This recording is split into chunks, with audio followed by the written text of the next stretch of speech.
So we should be live, but I have no idea. That's my guess. I should have given you guys a warning as well. Did it come up on YouTube? I have a starting soon. Okay. I got it. Okay, I think we're live. Yeah. We're live. It's good. All right, Yeah. perfect. It's streaming. Let me refresh YouTube as well.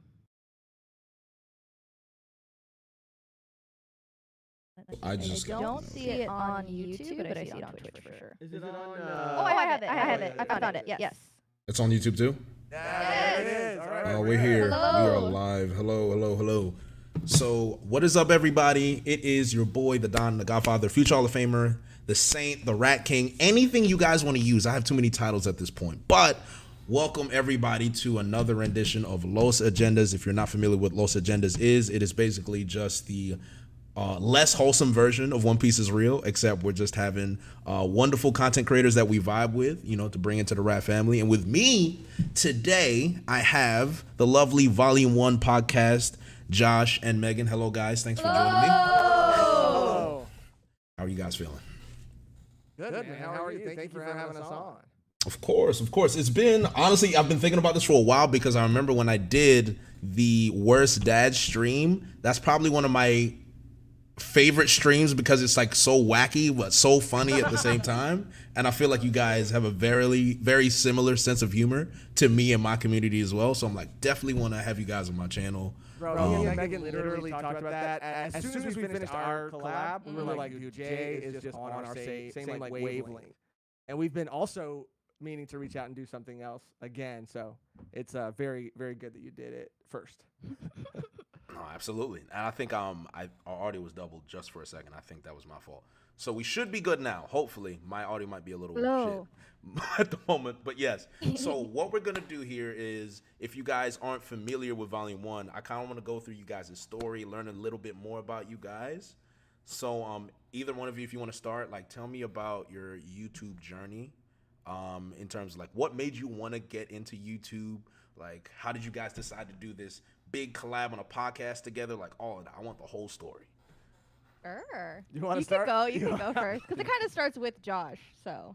Okay. I do you want the long, medium, or short version? It does not matter. At this point, we just do what we want here. So. All right. We'll go medium, dude, because Goldilocks. We'll go Goldilocks. That's how I like it. Goldilocks Not on too this. big, Yeah. not too small. Perfect. Goldilocks. So yeah, I guess it goes back to I knew Megan through there was a period of time like 6 years where I was doing stand up, right? And Okay. I had done a couple podcasts with my roommate at the time, and it was helping other people with their podcasts and doing stuff, and I had always wanted to make videos and do some sort of content creation on some level. But over the years, I mean, not necessarily because of like falling outs or just like people changing. Me and my roommate like stopped doing our thing, and I had always had the idea to do like an anime and manga show, but I just didn't have the right person to do it with because I felt like nobody in my life, and I'm sure we've all kind of gone through this, right, where sometimes you feel like you're the only one in your life that likes anime and manga. Yep. Like everybody else might just like the big three or whatever, maybe Dragon Ball, Naruto. No shade to those series because I love them too, but it's Staples, like that's where it start. stops. Mm-hmm. So because of like the stand-up, I guess like scene, quote unquote, I met Megan, who wasn't doing stand-up, but would knew some people that were in the scene, so she would kind of go to support them, and so we kind of started talking, and then I realized like how much she knew and how it wasn't just like she was super niche with it, like she knew like series that even I had never heard of and seen so many, and she also had a background right in theater and stuff. Yeah. And so it just kind of made sense. It's like, okay, well, she's got the ability and the personality, and she's got the knowledge. So let's do it. Let's make something happen. And I presented the idea to her and another person at the time, who I had known through comedy as well. Mm-hmm. And then we just did it. Yeah, we went forward, and it's been 3 years now. Okay. We started just audio only, and then we went to YouTube, and we started covering series like Berserk and Chainsaw Man and various mangas, and then we hit the big one. One Piece. Yeah. And we were fell in love ever since. Yeah, dude, and it's kind of evolved. Honestly, I remember because I felt a lot of pressure, to, like set it all up and make it like a lot of pressure to make it work. So I printed some sheets out. I printed some documents, some mission statements, and I took them to a Chili's, bro. And we had a Chili's, okay, Oh, spicy. Yeah. Our first meeting at a Chili's. we had a triple dipper, dude. We were plotting and scheming over apps. And I told him, I said, we're gonna this will work. Like we could do this, And I mean, it was ups and downs, and things evolved and changed. But I mean, here we are. It's been a crazy journey and an awesome journey. I love that. It makes you being a comedian makes a lot more sense now because you have very good comedic timing. That's one thing I've learned about both of you is like your guys' timing is like on point. So now it makes more sense. I have more context now. Okay. Be That is funny. dope. I'm just kidding. Yeah, actually, I don't. I mean, it's probably bad now, and I'm going to regret bringing it up. But I actually recorded like a 30-minute like comedy special that's on YouTube still to this day. Oh, And yeah. I think if you just search Josh Michaels, I'm right here. It comes up, and it might have not aged well because it's like bad, but or like inappropriate. It's just probably like not funny. You know what I mean? But you never know, right? It's based on the I mean, audience. yeah. It's true. That's true. That's true. I don't. Maybe remember if when we're I said feeling, that. maybe we're feeling toxic, we can dig it up later. Maybe, but I'm not feeling too toxic yet. I'm not feeling too toxic yet. Good. You have ammo now. Yeah, for real. It's fine. Like I regret deleting the videos I made way back then when I was recording from like a really dusty laptop. And from for anyone that has like followed me before, apparently you guys are low, so let me turn up your volume real quick. But I used to follow. I think it should be okay, but I'll let the chat know if they're okay. But I used to cover 7 Deadly Sins in Kingdom first before I even covered One Piece on my channel. Yeah, I've been a One Piece fan for a while, but like I was heavy into 7 Deadly Sins before it became a steaming pile of shit. But like it was still really good, right? So it's just, I think it's good to see where you came from, and it's good to see what you were doing before, because the bigger you guys are gonna get, the more you're gonna like look back and be like, wow, like I was doing this back then. This is what I looked like back then. Oh my goodness, like you've grown so much, right? And I'm sure if you went back in the stand-up scene, I think you could, I feel like you could kill it, man. I appreciate it. I mean, it is a lot of like, I mean, first of all, like YouTube does take up a lot of time, that. So that's kind of what really played a role, I guess, or played a part in like me wanting to do it less, but also that like any like I don't know, not any, but that community, that scene, like there was a little politics, there was a little like hierarchy, there was a little, you know what I mean? It was like, I mean, that's anything with like the being creative too, and like performing especially, actors, all those things. It's like the competitive nature, like let me get my bag, like just like hustle culture, and it's like, okay, we're to making people laugh. Yeah, that's what we're here to for do. real. Like, why are we going at each other's throats? But yeah. Your stuff too, because you were talking about editing on a crusty laptop, dude, and I have memories of doing the same thing, man. I used to go to a Starbucks and edit on a crusty laptop. But you and your timing, I mean, your audience might know this, but I don't think we know this. Like, where did your comedy background? Because those sketches and all those things that you put together are so genuinely funny. Yeah. Like, is that just something you've always liked to do? So it's the best way I can describe it is like me growing up as a kid. Like I've always been someone that's had a wild imagination. So I always play scenarios and make impressions in my head. I was just one of those kids. Like, the reason I can do the Blackbeard laugh now is because when I was a kid and I first heard him, all I did was practice it. Like Moria, Dr. Hodgeback, like all of these laughs as a kid, I was like, yo, these are so funny. I'm going to learn how to do them. And in terms of like the skit making, it's just one of those things you discover you could do that I didn't realize I could do until I tried. Like I literally just tried. So like when I'm doing like a live reaction, everything that I'm saying is just off the cuff. I'm not thinking about it. It's not planned. It's nothing. It's just something that comes out, to the point where now I'm doing like Dragon Ball Z intros for all of my reactions. And again, like I forgot to make one today. So I was fucked. I was like, shit, what do I do? And I just did one improv. And it's more just like whatever comes to my mind immediately, I just say it. And that's all it really is. It's nothing I've ever really practiced or anything like that. And when it comes to comedy, I've kind of realized that you have to prep, and I'm terrible with prep. So like, for me, it's easier for me to just get in front of a camera and say things. And if you find it funny, you do. If you don't find it funny, it is what it is. That's how it's always been for me. Yeah, I used to be the opposite. Like I used to be really good at the prepping part, but not as good with like the go with the flow kind of part. Not I guess the improv part, right? Like I wasn't like great at that. But I'll give credit where credit's due to my roommate who would always tell me like, no, dude, because I would panic if I would feel like I failed at something, but he would be like, no, dude, like failing is funny. Like failing is funny. If it's you genuinely failing, you might be embarrassed, but it can be really funny. And then I just kind of repeat that in my head, and because you do fail a lot. Yeah, I fail actually. a lot. That's what's yeah. crazy. Like it constantly happens, so that's why you're like, oh yeah, this is funny. I'm like it's they're funny, gonna eat right? this Like, shit and people up. go, no, it's sad. They're gonna eat it up, and they're gonna be like, yes, and you're crying, but you're like also like, fuck yeah, like I got him. You know? Yeah. But yeah. It's like owning that failure too, right? Like so serious. Yeah. People really do, like when we get into like our fake arguments, people are like, damn, they're really fighting. Like this is kind of, I'm like, you guys. Yeah, we've even got a couple comments, not a lot, but a couple comments that are like, damn, you guys fight too much. Like it's just a conversation, or it's just a, you know. It's so funny. It's so funny. That's something I've noticed, that people who have like chemistry on a level where it's like you can fight but you're never really fighting. I've seen that so much because I'm like that with my boy. People generally take it and they get concerned. They're like, oh my god, like they're gonna it's over, like it's over. And I'm like, nah man, like we're laughing at you more because you're taking us seriously, so we're gonna do it more. Exactly. That's the whole point. So like don't fall for it. So like, I mean, it's like go ahead.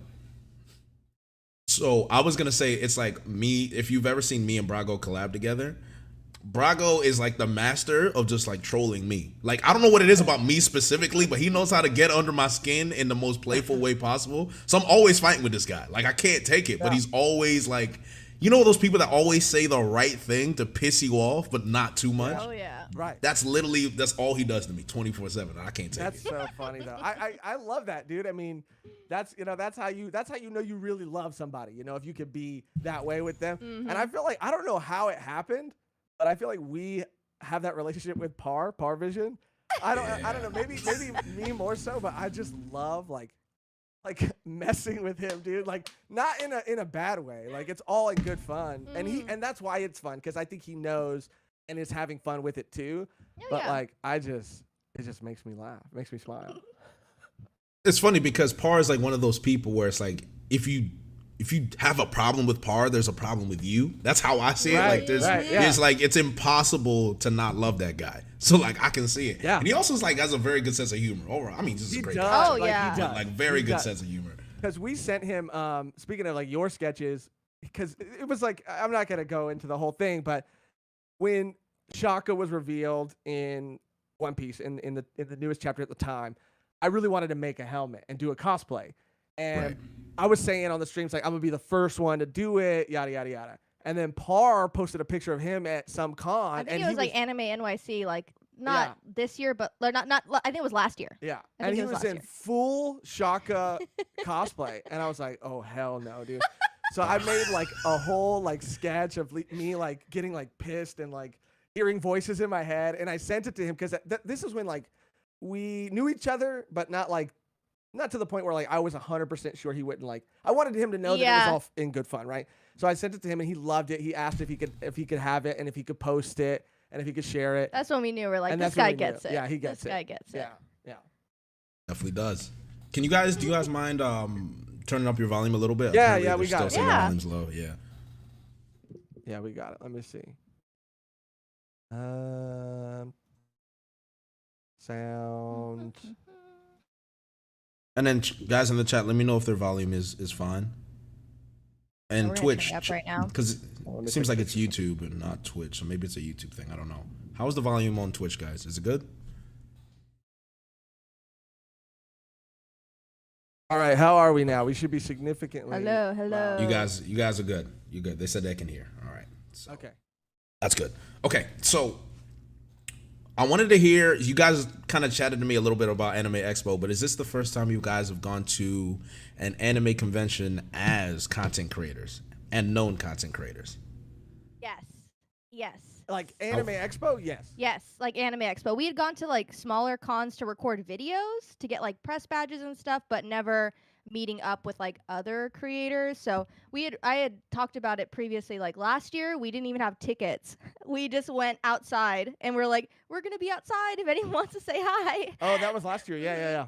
And a couple of people that were listeners came by and talked with us, which was really nice. And this year, I mean, it was like day and night. Like we got to go in. We already had tickets. We were meeting all these people, and it felt so crazy. And meanwhile, like we're in full cosplay, and like Josh is like Crocodile, and I'm Miss all Sunday, and we're just like meeting people. We're like, hello, Yeah. hello. And I'm gonna tell you what really grinds my gears, dude, because it's not about being recognized or not being recognized, but we were meeting creators who were genuinely all great people, larger sub counts. We're the new kids on the block, right? And so when we get there, they're getting recognized left and right, dude. They're Cole, take a picture. Randy, take a picture. Roger, take a picture. No one asking for volume 1. But lo and behold, we felt when we separate from them, guess what? We run into like 6 people. 6 of them, man. I'm like, why can't you guys have come up to us when we were with everybody else? Like, God. Yeah. We like text people like, where are you guys? Yeah, we're gonna text our Stupid. community. Can you guys hold off really quick? You gotta make us look good. Make us look good in front of Cole. Come on. Yeah, wait till you see us with Cole and No, then come fucking Cole got recognized by his voice alone. Yeah, that's crazy. Not either like, you sound familiar. I was like, oh, this guy's a king. This guy's a king. That was cool. It was so fun. It's a shame that I have not met Cole yet, because Cole is one of the people that inspired me to do content creation, but it's also I modeled a lot of my live reactions around him, because if you find a lot of the references I make, Cole makes a lot of like basketball, NBA references along with his reactions. I do that too, and I did that because I'm like, oh, if Cole can do it, I can, right? So a lot of my style of a reaction came from Cole. Now his is different because his edits are like next level. Mine is just like we saw one uncut. recently. Yeah. Bro, he always has something going on. Like he's floating around the screen or something's Always moving. Like, but it's like very stimulating. Like we couldn't click off, dude. It was like really good. Yeah. And entertaining. And then if you can imagine, like back in the day when Toriko and Bleach was out, so he was like, I would say like at his peak for me is when Bleach and Toriko was still going. And if you go through all those reactions, it's like everything is funny. Like there's not one video there that I did not laugh at for like a large stretch of time. I read Toriko before after it was over. I went back to watch his reactions with each chapter I watched. That's how funny it was, because I'm like, shit, now I gotta see it, right? So for me, it's like, even though we're peers now, it's still hard for me to like look at someone like Cole and be like, yeah, we're peers. In my mind, it's like, no, that's Sensei. Like that's him. That's the guy that taught me the game, right? So how was that for you guys? For sure. Like seeing the bigger content creators, like what was that jarring? Like, still, I mean, we it's so funny. I was like imposter syndrome because we got invited to a dinner with them, and I was like, maybe they didn't mean to send this to us. Like maybe they didn't mean to send this to us. Like maybe it was just a general. And I was like, kind of like, oh, what if we just show up and they're like, what are you doing here? Like I felt it was so, I was spiraling, and they're like, no. Josh was like, we were invited. I was like, they created a separate chat called like dinner. And they added it to us. You know what kind of like next level bullying that would be if they added us to that chat? And we're like, just to kick you out. You guys. yeah, but not you guys. But Megan was like, "Are you sure? Are you sure we're invited?" And I was like, "What are you talking about?" Yeah, it was pretty wild. I mean, yeah, it was nuts. But yeah, seeing all of them and meeting all of them. I mean, it sounds, I don't know, corny or cheesy or whatever, but they were all so nice.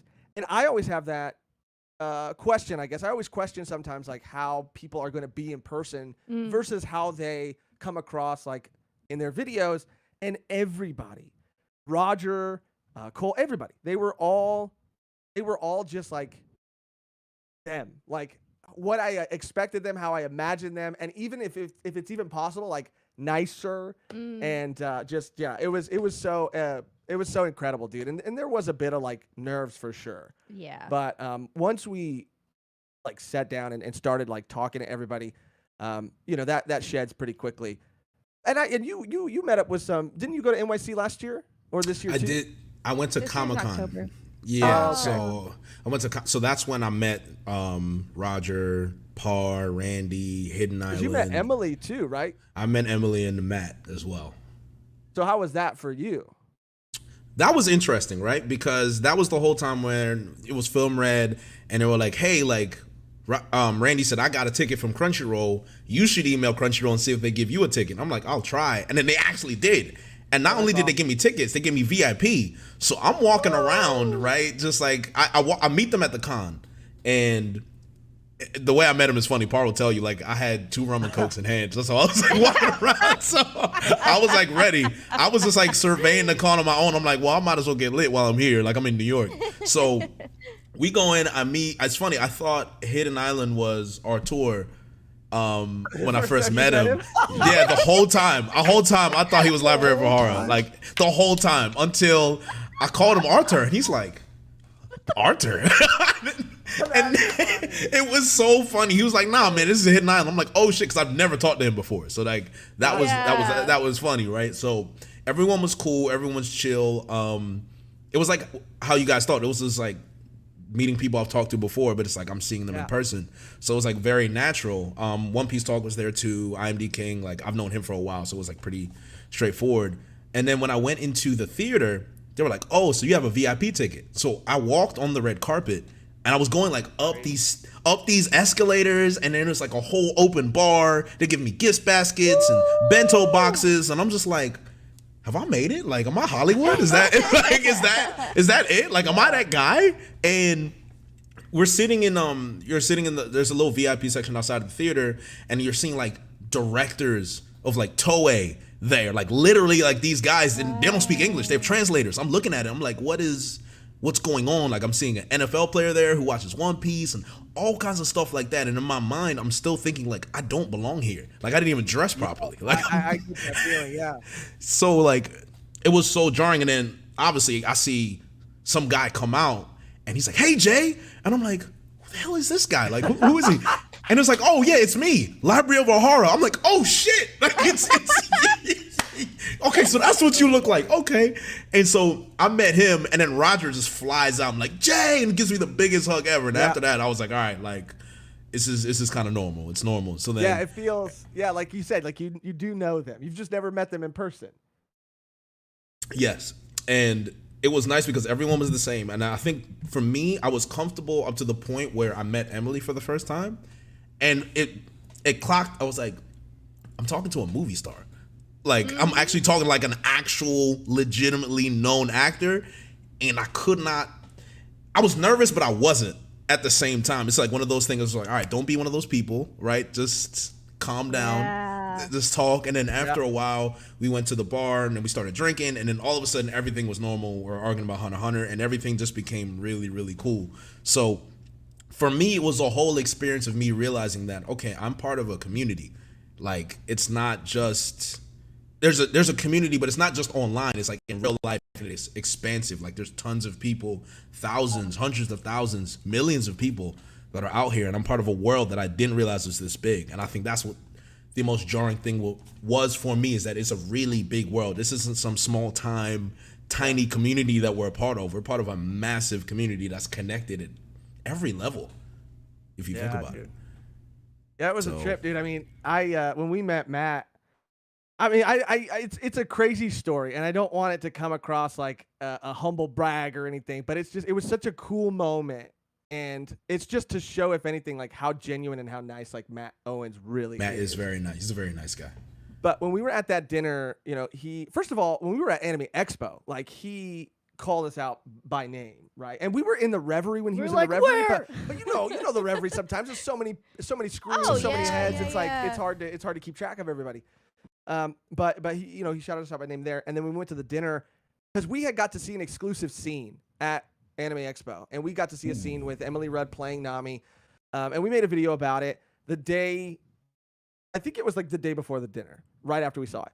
We go to the dinner, and he kind of like, everybody's talking, and he stops and he says like, "Hey guys, I just wanted to thank you for your video. Like, I watched it." And me just being like who I am, I was like, no shot. Like, no way you watched it, Matt. Like, let's be real. Like, I appreciate that. Thank you, but you didn't watch. And he proceeded to give us like timestamps, like like quote like you said this in the beginning, and then you did like this edit here, and then you did this here, and we were like, oh my god. And he goes, I really do like watch all of your like not just your content, but Yeah. all of these The One Piece people- creators, the yeah, people who yeah. are here. Like I love this community, and I really do watch all of these videos and these people's videos.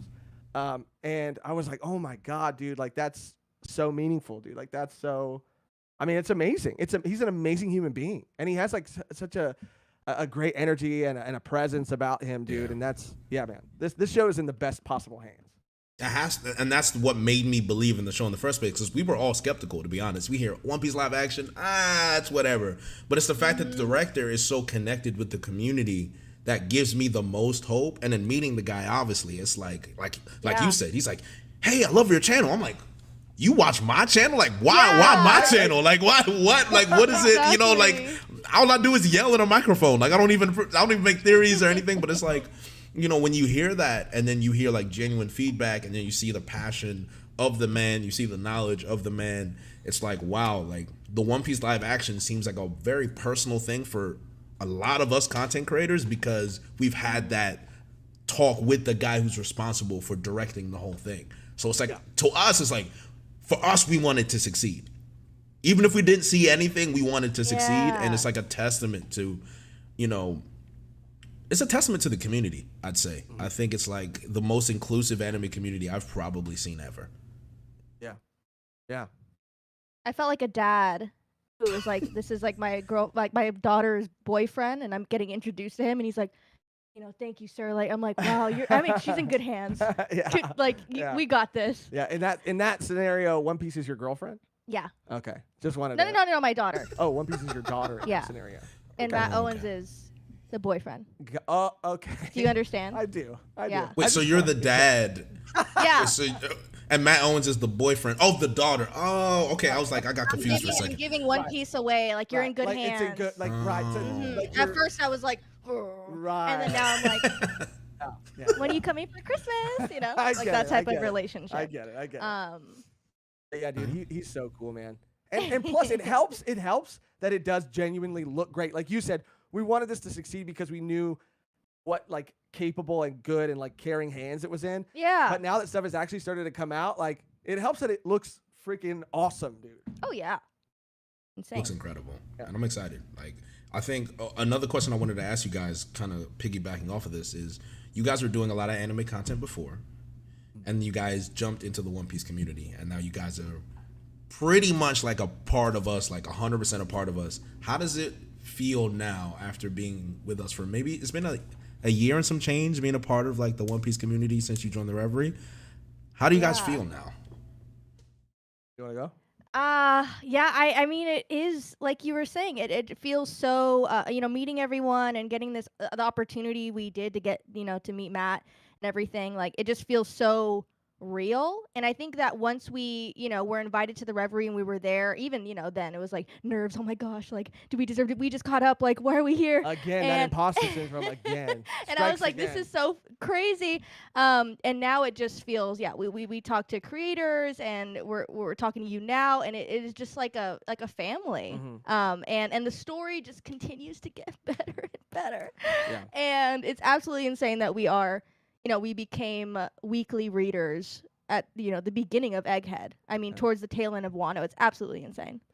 Yeah, man. I mean, it honestly, like, you know, we just haven't had this like sense of community with any other series. I mean, this has been, it does, like Megan said, like it has started to really feel like home. And I know that, again, that sounds corny, whatever, but it is like the relationships that we've been able to build, genuine like friendships have been, I mean, it's just been unreal. Like, and vibing with people, like the way that, like we said, that our humor, senses of humor, and just the way that we, you know, look at things and approach things, like we vibe with you and Par and all these guys, right? And it's like, I don't know, man, like it just, it's been an incredible experience. And so I know people say it all the time, like the One Piece community is like one of the best communities, and it is, because they're, and that goes for like not just the creators in that community, but the people who are commenting on the videos, who are coming to the lives, who are hanging out to talk about the story. It's like everyone who's a part of this community is fucking awesome. And I no one has ever made us feel so at home before. The community does a very good job of that. I mean, like, you come up with your own culture from your channels, and it's one of the things I love seeing is culture. Every channel has its own culture, right? With Par, with Rand. I think Randy's Savage Pirates are like, they're the most interesting community I've ever seen. Like, they literally I are want to just get into a room with those guys. Oh my God. It's like, because Randy is such a, I wouldn't say polarizing. I think he's such a unique person because he's so relaxed, chill, and monotone, but he has so much personality that it jars you every time you see it. Like, a guy has a really strong sense of humor.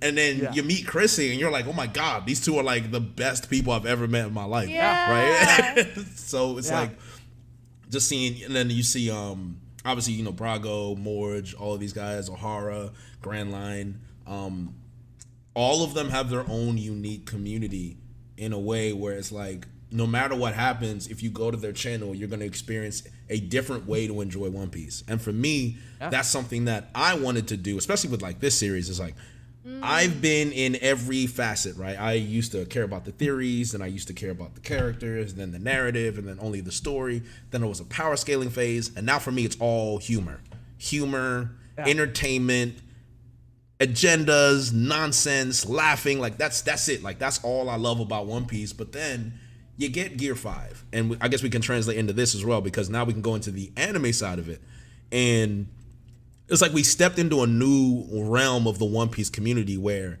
it's always been global, but it's now right in front of our faces everywhere. Like, I feel like Gear 5 was the one thing, and the live action, where it's like, if the live action hits, One Piece is going to be the most popular anime, and it's not going to be a debate anymore, because it's like, everyone's like, Dragon Ball, Naruto.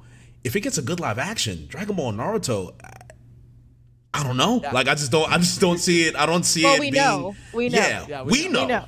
They don't, but we know, right? It's just like one of those things. So, like, in terms of like One Piece as a story, how do you guys feel about where we're going with One Piece as a story? You can talk about the manga, anime, like all that.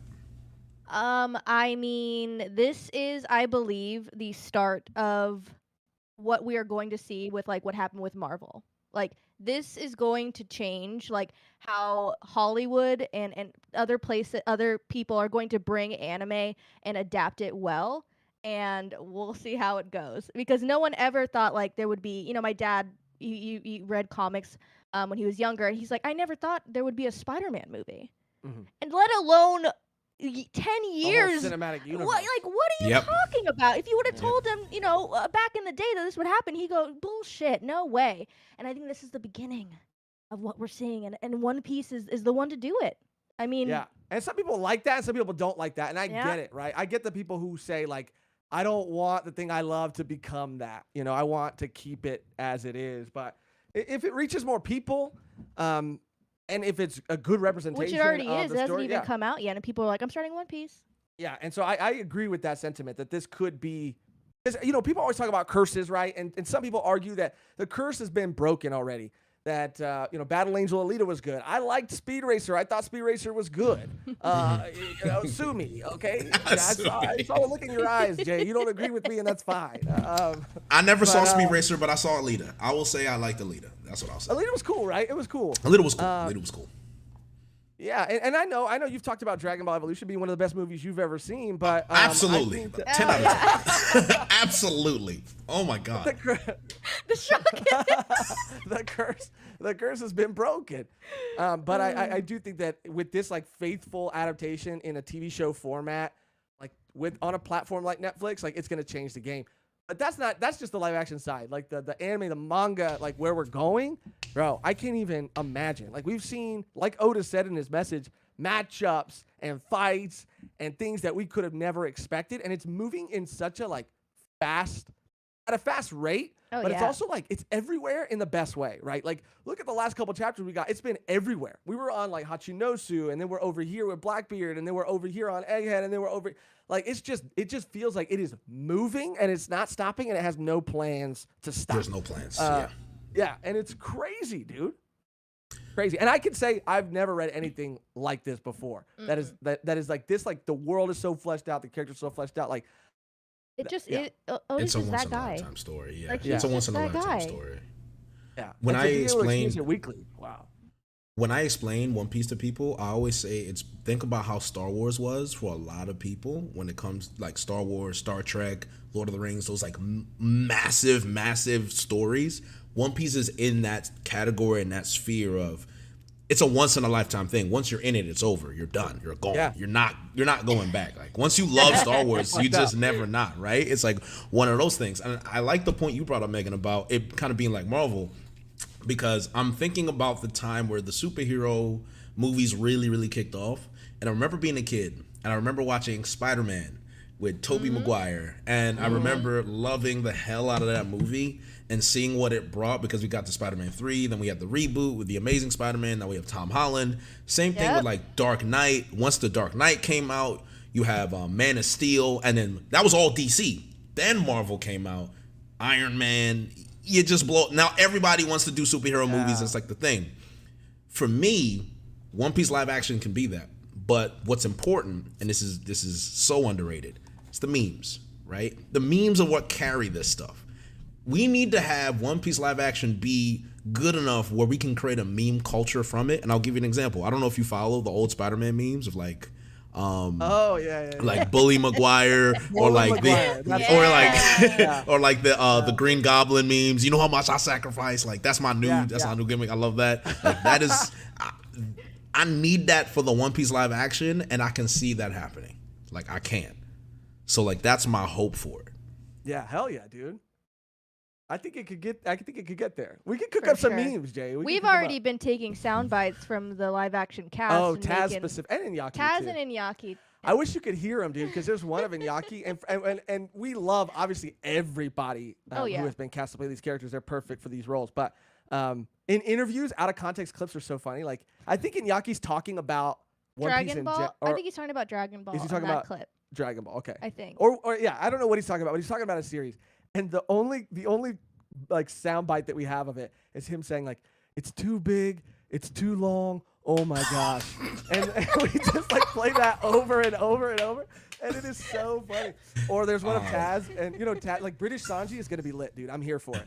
Hell yeah! Is Sanji gonna be speaking British in the live action? Is he gonna be talking a British accent? Well, we kind of heard it a little bit, right, in the second trailer. Yeah, a little bit. For sure, yeah, because we're like, wait, he's British. I don't think they would make him change his accent. So we're getting Sanji. I can't say Sanji. He does the way he says Sanji. it. Sanji. Yeah, but he says it in the man is full of charm, full of riz, full of charm. As you should. As Sanji should be. Yeah, for real. I'm head over heels for Taz. You really dude. are, yeah. I think he's perfect. I think he's the perfect Sanji. But he says he has a quote where he's like, One Piece, right? It's the biggest Japanese manga on the planet. But it's just like he's saying it like so aggressively, and it's so funny to me. So yeah, we're trying. We're trying, dude. We're trying, bro. We're on the caboose of that train. We're getting up there. Yeah. One of the things I appreciate about you the most, Josh, out of everything, because you're a great person, right? I like to consider us friends. Your affection for Jersey Sanji, to me, it speaks to me, right? Yeah. It speaks to me because for me, it's like, as a kid, that's why I love Sanji. It's not the kicks, it's not the lollipops, it's the nasty, nasally Jersey sleazeball voice. It's perfect. Everything about it. I don't know why there's so many people who don't get it. I mean, I don't get it. It for me. As a kid, I was like, this guy fucking rules, dude. Like, he's the best. Like, he was just like, hey, yo, Nami, get over Nami. yeah, like, I'm trying to cook over here. And I still love it. I'm sorry. I still love it to this day. It's funny because you don't realize how corny his lines were with that voice until you go back. And he's just like, that's just lame. I was like, why is he talking like that? Or nasty. Have you heard the clip Nasty and Nutritious? Have you seen that clip? No. Oh my God, no, please go back. It is right up our alley. It's gonna be nasty and nutritious. I'm like, Jesus Christ, Sanji. Nasty and nutritious. That's good. That's what he sounds like. Good. It's so, because I used to, like you were saying, Jay, you would do the Blackbeard laugh. I would literally talk like so. I just thought something about him was so cool. I thought he was cool. Or Country Robin. That was a thing too that we got. Crazy. Country Robin is underrated. Yep. That's a good take. Yep. I think it works. It was the hat. It was, they're like, we saw a cowboy hat. She's going to be. I just saw that hat. I'm like, that's Southern. it. She's going to be Southern. We had a text. That was at a time when, like, Yeah. Like characters had one outfit, and that defined their whole personality. So they were like, okay, cowboy hat, I got this, dude. And then they just decided from that moment on. And it's like, what did they say about Sonic? He's just a cook that smokes.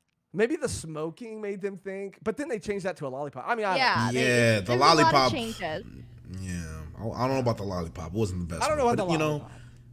But it's fine. I mean, as a kid, like, when you're a kid and you watched all those Looney Tunes shows and they all had a cigarette, so you get the licorice sticks or whatever, and you put it in your mouth. You act like the paper cigarettes. I don't know if kids do that nowadays. Yes, there was candy cigarettes that came in like cigarette boxes. No, kids nowadays are smoking actual like cigarettes. So, like, what the fuck are you looking at? You're like, holy shit! Fuck, you're walking down, vaping. Yeah. That's what it is. They're using like a juice box until they can get a vape. Ooh. Instead of like this, people go like this. Oh yeah, think about that. Yeah, people used to mime smoking. Now they get the little juice boxes and pretend it's like a big. Yeah, you tell like a kid like pretend like you're talking on the phone, and they go like this, like they're holding an iPhone. When like we go like this. Right. Differences, man.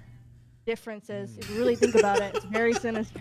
Josh is in deep thought. He's like, hold on. It's like an episode of Mad Men. Like, wait a minute. The advertising companies. I see it. You're onto something.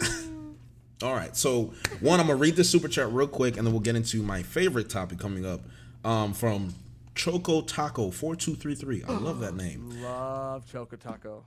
Showing love to Jay, Megan, and Josh. Love y'all's content. Glad to see you all collaborating. And that was from YouTube. Appreciate the YouTube audience. I'm trying to pay attention to the YouTube chat and the Twitch chat. So if I miss something, I apologize. I'm doing my best. So, Megan, Josh, you are on my channel. And my channel is famous for a few things, but one thing. And that's agenda. So, for you, I need both of you to give me your number one agenda that you will die on, no matter what. And please don't say Chopper, Megan. Don't say Chopper, please. Okay, how can I fucking not? Okay, I can prepare today, okay, Jay?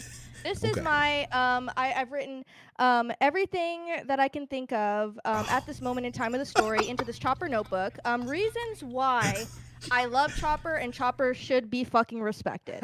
Jesus is Lord. It's written in my enemy's blood. My enemy's blood. Jacko, give me the list. We got a list too. Come on, bring me the list, Jacko. It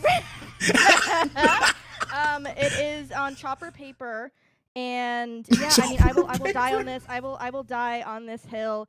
Chopper is more than a mascot character, and he deserves to be fucking respected as the doctor of the Straw Hat crew, the Straw Hat fleet, and also for your king, your god, Luffy.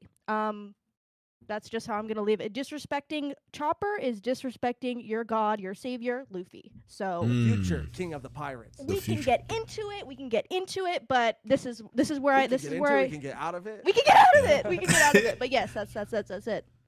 I saw the energy, the passion, the little bit of swagger with the little, thing. I saw it. I was like, okay. I was like, okay. When Chopper gets a compliment, he dances. Swinging around. Okay. I'm sure my head, this is so funny you did that because my head mod Jacko literally created a 115 reasons why Chopper is trash list. And it's like, it's literally like, what is it? It's like his magnus opus. What is like the really fancy term that people use for? It's his magnum opus. So like for me, this is his time. Like I'm sure he's like rubbing his hands together like Birdman somewhere. Like this is it. This is my time. Oh shit. I'll see if I can get that. But while that's being retrieved, Josh. Well, I thought I know that Megan has two agendas, and I like the second agenda. I like them both, but I mean, I'm trying to think of a good one, but I agree with the other one that I thought you were gonna say, which is Frobin, right? Oh, Frobin! Whoa! Okay, hold on. This sounds spicy. Frobin it's real. It's real. It's fucking real. That okay, so real. Explain Frobin. I need some updates on this. You know how people ship characters, obviously, and sometimes it's kind of wild and frankly out of pocket. They're shipping Luffy with Nami, and there's people in our lives, our personal lives, who believe that this is a true thing. And Luffy is our future king and our asexual king. And I just don't see it, But Frankie and Robin, I see it, and I think Oda sees it too. And I think that he's leaving us clues, dude. He's There's leaving us clues so in cover pages. Much evidence. He's leaving us clues, you know, in little moments, right? Little moments here and there. I mean, they're always next to each other. They're just a different way around each other than they are with anybody else. You know, they're like, I mean, I feel it, dude. I feel it. I know love when I know love when I see it, and it's love. Bro, sometimes I'll be reading the manga, I can smell it if I'm being honest. I really can. He said, "I know love, I know it." So no call it Jinbei whip. and no Jobin. We're not doing Oh Jobin. hell no! No. Fuck! She gives him one compliment, and everyone's like, "Oh fuck!" Like, no, bitch. Like, She said he was handsome. Okay. Right. Right. Who- If I call you handsome Jay, people are gonna start shipping us or what? Low key. I mean, She was just giving him a compliment, all right? Yeah. And I think that it's deeper than that, right? It's so much deeper than that. They went through so much together. They went through look, and that's a great point. Look at everything they went through together. it's true, and it's lobby. Yeah, she's grabbed his genitalia. Oh yeah. She has. That does count. People, not a lot of, no one can say that. Yeah, who else can say that? Canonically in the story that we've seen. No one Luffy. No. Well, Luffy had his That's in his Amazon family Lily, jewel. but the- Family yeah, jewel. yeah, His yeah. family jewel. Yeah, you're right. But that wasn't by another crewmate. That was, you know, and we know how, especially at least Boa feels about Luffy. Yeah. Yeah. So I think that it's just fact. It's just canon, and I stand. Canon.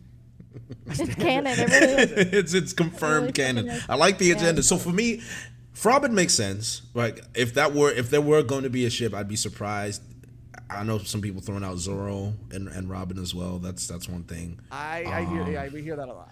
We've seen that as well. But I get it. Like Frankie, my only problem is that Frankie's design currently is absolutely ridiculous, and everything about it concerns my spirit and my soul. Old Frankie, yes, I would have been all on board with old Frankie, right? Because the And this is from a Frankie speedo, lover, Jay. I agree. it's just like the shoulders, like why square forearms, like come on, right? I think parts of it are cool, but all together, it's a lot going on. And he's got a lot going on, dude. He's got stitches going down. Yeah. I mean, but the aspects of it I love, and bro, no one loves Frankie as much as I do. I love him so much. I love his personality. I love, you know, that he's the shipwright, and that I just love his role and his character and his personality, everything about it. And I don't hate his design, but I agree it could be a lot better. and that pre-time skip Frankie was cooler. It was incredible.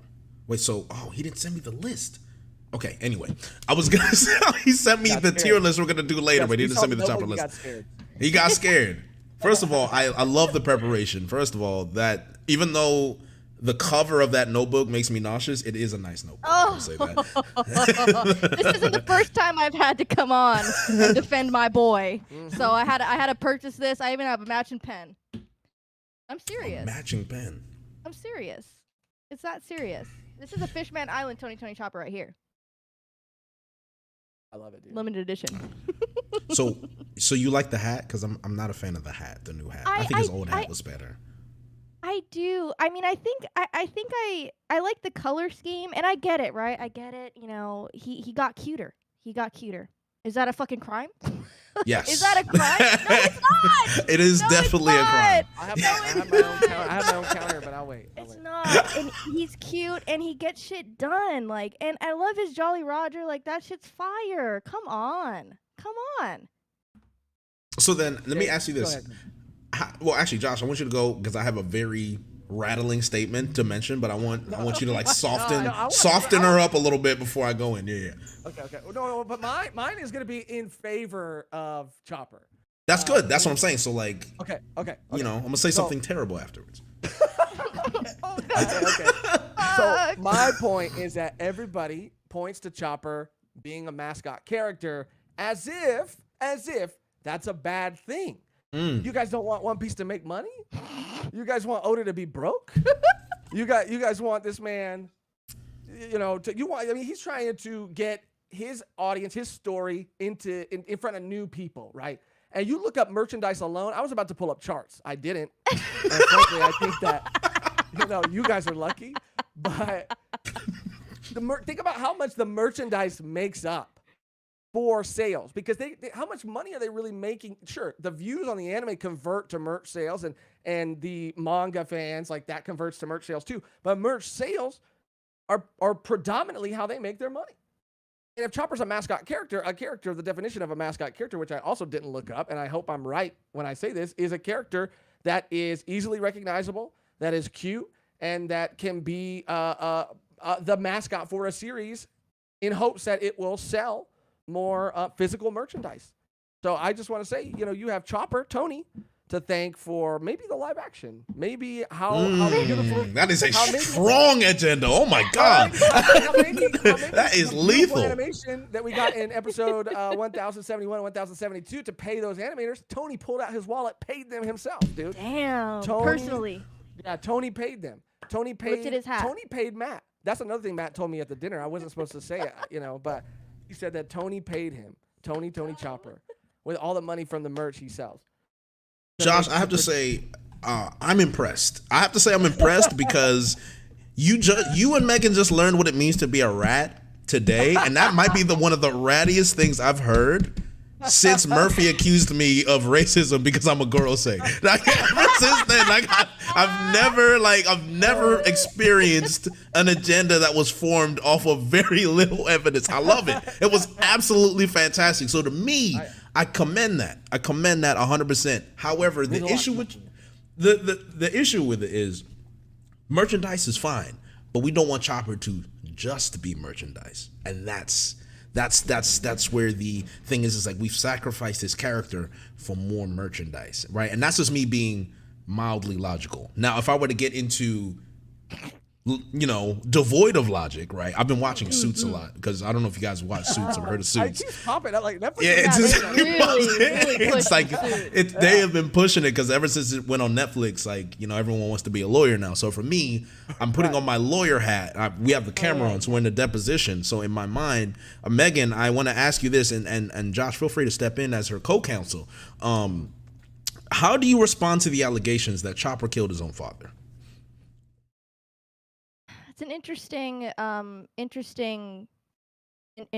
point. I don't agree. You don't agree. If we look okay. at, I don't agree. If we look at One Piece, yes. you know what's tied into fate. I think Yes. everything is supposed to happen for a reason. Right. Okay. And we're talking his adoptive father or his biological father, because because I really wish that I wish his actual father died for the way he treated him. Actually. Oof. Yeah. Very strong statement. Okay. Wow. Fair enough. Yeah, Okay, continue. His dear father, one of the worst dads. I don't even think we mentioned that. One of the worst dads in One Piece. Yeah. So wait, we never saw it, but we should just select a random deer from the group and then add it to the tier list. It's you. God I damn you. don't know the deer when I see him, too. Yeah. I see his fucking degenerate ass eyes. I'm seeing him in his eyes. It's like, oh, that's it. You abetted your kid. I want to step in, if I may, and say, Sure, yeah. Of course. Didn't Hero no? I mean, he knew. He knew. It's not Allegedly. like Chopper shoved it down his throat when he was asleep. You know what I mean? He knew what he was doing. He knew what he was taking, and he took it. Yeah. Because he knew what that would mean to his son. And so I'd like to provide a counterpoint. So there is precedent for this law. If you go back to, I don't remember when. I don't know if Michael I don't remember when Michael Jackson died, but his doctor was charged, right? His doctor was charged with killing Michael Jackson because he gave him these drugs that were putting him to sleep that eventually led to his death. Now, if in a court of law you can rule him responsible for the death, I feel like in the court of law we can also prove that Chopper was responsible for Hilaluke's death because he would be sued for malpractice. And with malpractice, that malpractice would lead to the death of his father. So in a court of law, I think we would rule that Chopper was not solely, but responsible for enhancing his death because he was going to die anyway, right? I'll give you the leeway. Yes. I'll give you the leeway. But he should have read better. He was practicing under a good doctor. He clearly made a mistake. And he went to Kuriha thinking that he'd done a good job, only for Kuriha to realize, oh my God, you gave him a poisonous mushroom. So for me, In my personal opinion, and I think in a court of law, if there was a judge, we can ask the chat. Maybe they'll be the jury. As far as I'm concerned, Chopper is liable for at least 20 to 30 years of prison time. Oh wow. For the death of Hilalu. Now, I'm willing to take a settlement. However, do you guys have a counterpoint? My counterpoint is this, dude. Number one, that's why if I was in surgery and a med school student who was still learning medicine came in and said, "I'm going to be performing your surgery today," I'd get up and leave. I'd get up and leave. Dude. That's why I don't. That's why I don't go. That's why I don't go. You know how they have the training academies with the Beauty students? Beauty practitioners. They cut hair for free. I don't go there because I don't want to get hero looked. I don't want to get. I really don't. I don't. And if you provide me a vial of poison and I know it's poison and I take it, are you going to jail? I don't. That just doesn't add up to me. What kind of country is this? And I think Hero Look, like he knew what it was. He saw Chopper State and he went, I'm gonna take the L. But I feel like that's speculation. Objection. That's speculation. Like, is there a confirmed fact that he knew that mushroom was poison? I mean, it was his book. It was his book. Right. But did he? Okay, right. I mean, he would have read that front and back if he's a good doctor. But maybe, I don't know, there was a word on the street, he was a quack. That's what I'm going to say first. Oh, now you're throwing Hero Look under the bus. I have to, she has to. She has to defend. Exactly. She's doing the right lawyer thing. Okay. So if we're talking about that, maybe he shouldn't have that book lying around if he didn't know everything that was in it. Okay. Interesting. And that's all I'll say at this time. So are you saying that you want to countersue Hilaluk and his family and his belongings for malpractice of his own to defend Chopper? We would like to revisit this. We would like to speak with Hero Look and his estate. We do believe that his estate is still at fault partially.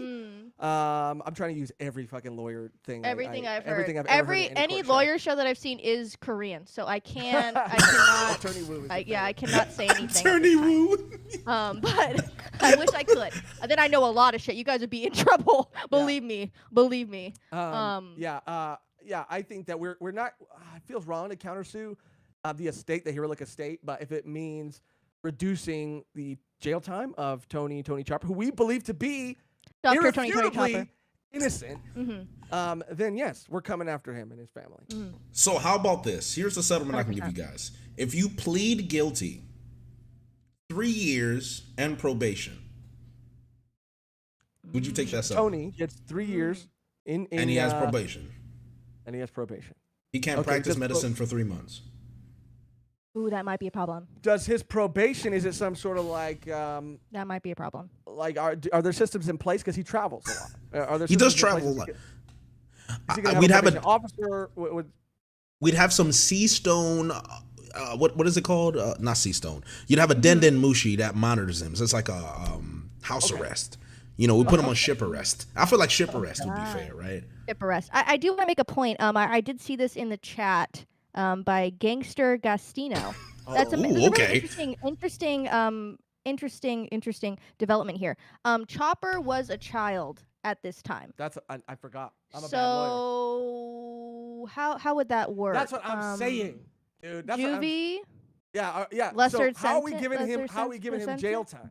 So technically he was 17. And as far as I'm concerned, in the world of One Piece, you are able to be tried after you're over the age of 16. Now, don't ask how I know that fact. I just know the law because I'm clearly a lawyer, right? It's like clearly I'm a lawyer. So it's like I would know these things.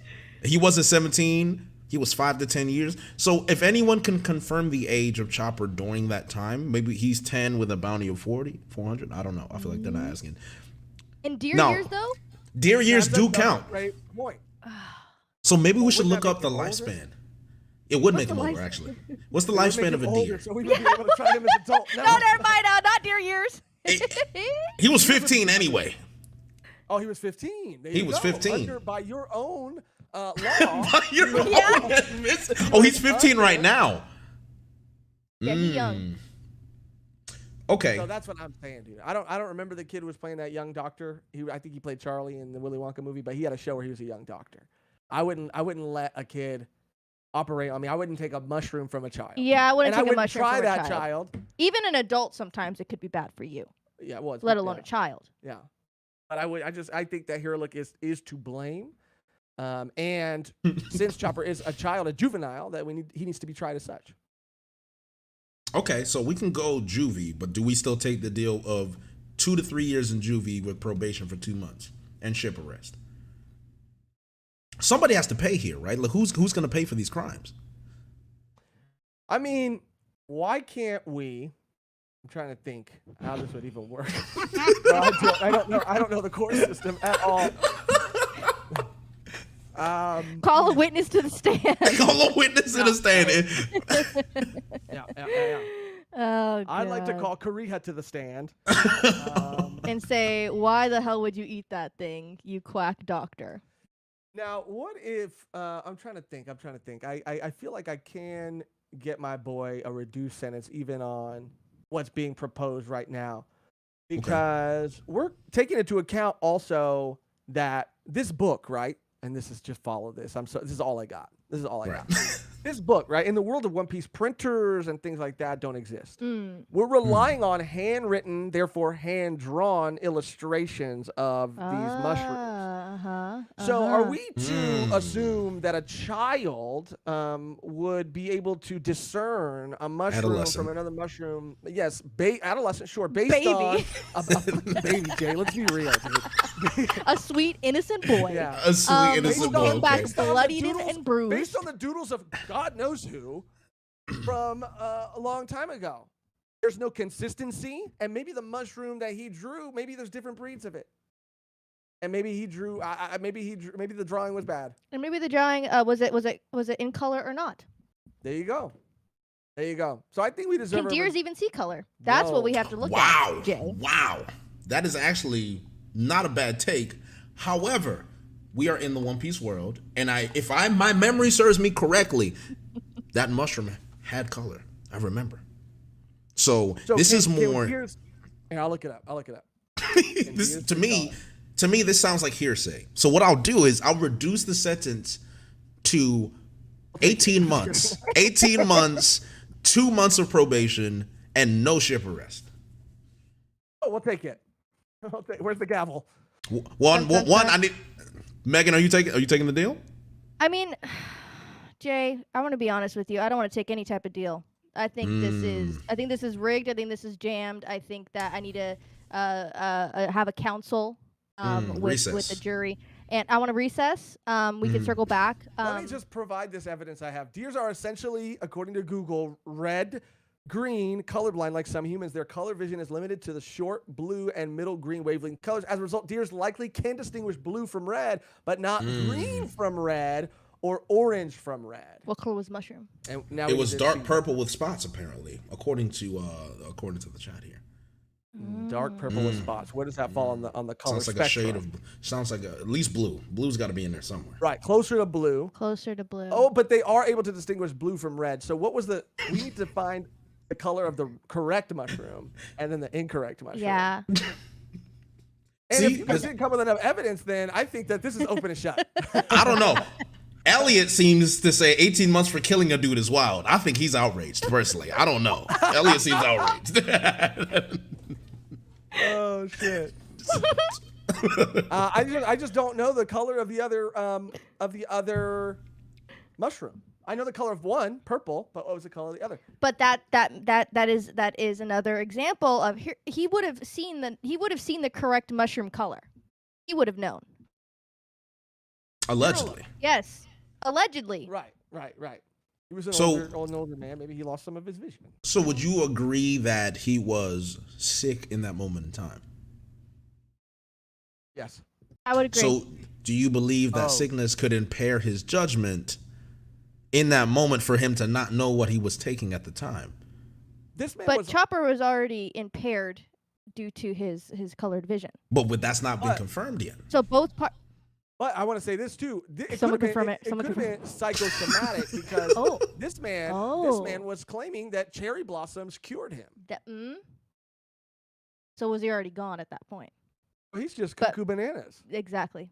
But one could say that the mushroom could have had psychedelic effects that made him feel like he was cured when he wasn't. we could still tie it back to the mushroom. And you agreed that his judgment could be impaired, so even if he felt like he knew what he was taking, he might have never known to begin with. But really, it comes down to the child care system in the world of One Piece. How did we get to the child care Hands of system? a maniac and letting him, Now, are we to say then, if we're all in agreement that he's cuckoo bananas, right? Which I love Hero Look, by the way. I just want to say that. Yes, of course. He's a good guy. But Chopper, recently, not just a child, but a recent human deer hybrid, with his only life experience as a human, being under the guide of a quack doctor. I think that it's on the parent then that his development, therefore, was stunted. So we just got it's just been given to me in paper by one of my counsels. 1 deer year is 12 human years. Oh shit, Chopper's like 87 years old. So the child care system has just flown out of the window immediately. However, like I said, to me, I think I'm giving a generous deal. 1 year for manslaughter, 2 years probation. And I'm putting ship arrest back on the table just because it was disputed. So I can't buzz it. damn it. I can't. Manslaughter? Manslaughter. Yeah, it's got to be manslaughter. Has to be. 1 year for manslaughter is a slap on the wrist. Let's be honest. Let me pose this hypothetical to you. Okay. Okay. Do you have a dog? No, I don't have a dog. Cat? No pets. Pet of any kind? It's not working out for you. It's not working out for you. Okay. Let's just assume then that you have a dog, or you know somebody that has a dog, right? Let's assume you have a dog, right? Yeah, my best friend's dog. Yeah. Your best friend's dog. Sure. And I give your best friend's dog in this scenario is a puppy, a little puppy, and I give him a devil fruit that makes him a human puppy. All right. But as soon as he turns into a human, I snatch him and I give him to Jeffrey Dahmer. Okay. Hold on. Okay. All right. I'm just gonna stay here. I'm gonna let him land because. Wait. Give me a second. I'll let him. Look at Megan. Wait. Are we then to assume if that child human dog does anything wrong and illegal, are we to blame that child that has been recently turned into a human, or are we to blame the psycho and actual monster that is Jeffrey Dahmer? And that he was raised under, and I'm not comparing Hero Look to Jeffrey Dahmer. So you're saying I'm not doing that. that if Dahmer had a human dog type hybrid, that he would train him to do as he did. No. I'm not saying That's he would. actually the most insane thing I think you've ever said, and I never thought that we'd be talking and connecting those dots today. I'm not saying he would train him. I'm saying that is the house that he was raised in this metaphor. That is the house that he was raised in. That's a different house. We're not talking about like Harry Potter. We're like, it's not like what do you think, that he's just gonna like give him the knowledge? All right, you know what? I'll take any fucking deal I can get. No, you turn on me. You're like, you know what? Fuck Chopper. Yeah, you know what? Fuck Chopper. Let's send him to jail. Let's send him to Impel Down. Life. Oh my god. Oh my god.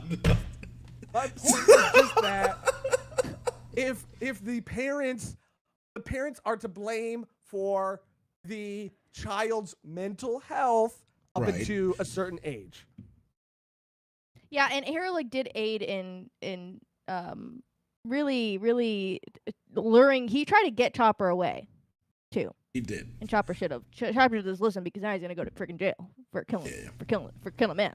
Yeah. You know. Yeah. Really shot myself in the foot with that one. It's fine. It's okay. It's fine. We saw where you were going. We saw where. Yeah. It was a long roundabout way that really made my case worse, but I'm glad we got there. Yeah, we'll take the sentence. We'll take the deal. We'll take the fucking L. Thank you, Josh, so much. No, you said, Josh, I wish you saw the chat when you said Dahmer. This is the funniest thing I've ever seen. I was like, oh my god. But I still stand by it. No. Why? It's dead. It was a bad example. I fucked up. It was a bad example. I have to say, I am having a great time. This is fantastic. I did not think this would turn into this, but you could make a whole skit out of that, and it would be excellent. Oh my goodness! I appreciate you guys for playing along. We've hit an hour, so I don't want us to go on for too long. God, I'm so excited. We have a tier list. Ooh. Yeah. Yes, that I want you guys to go over. So let me just, okay, so we're about to do some really janky stuff here. So work with me here, guys. Let's see how we're going to make this work. There you go. Can you spoil what we're ranking? Yes, I'm pretty sure this is going to be the greatest frauds tier list. Right now, this is super messy. Hold on. I got to window capture all of us all over again. So give me...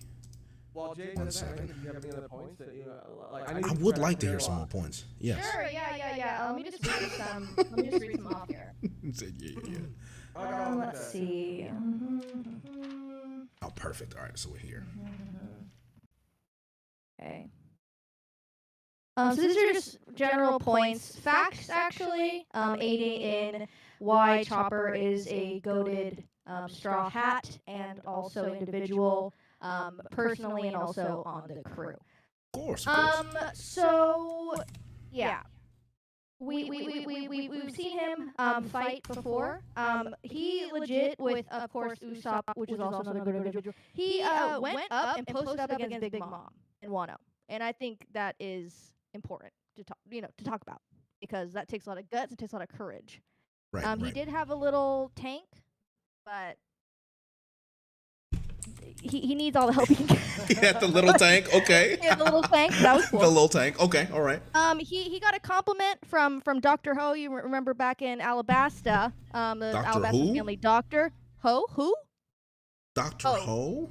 Is it Ho?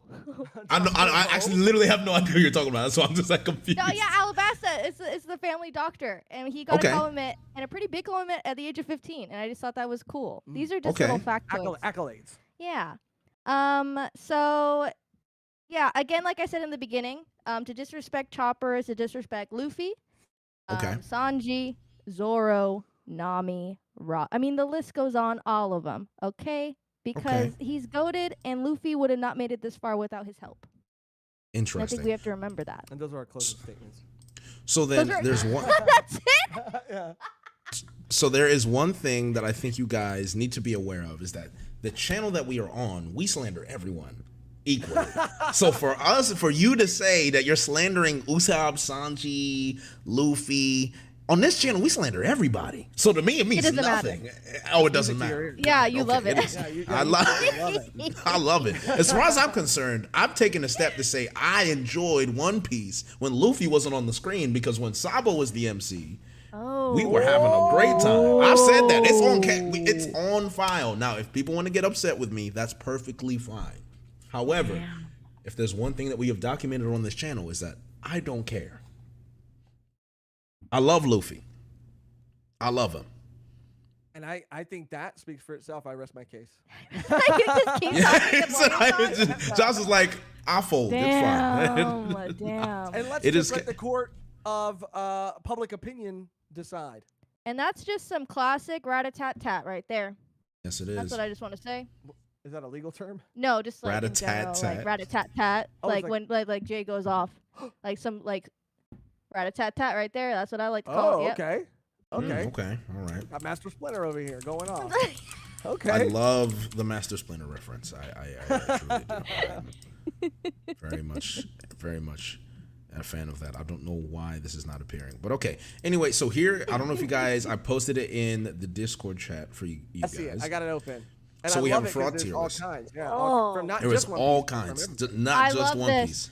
Because I love know you this. guys are not just a One Piece channel, although Yes. One Piece has been the main content of your channel. I wanted to appeal to you guys in general because I know your knowledge is deep. Also, I've not read JoJo Part 8, I think, but the Gappy, is it the Gappy cosplay that you do, Josh? Is that it? Yeah. It's very good. Thank I you, like man. it. But you read 7? You read Steel Ball Run?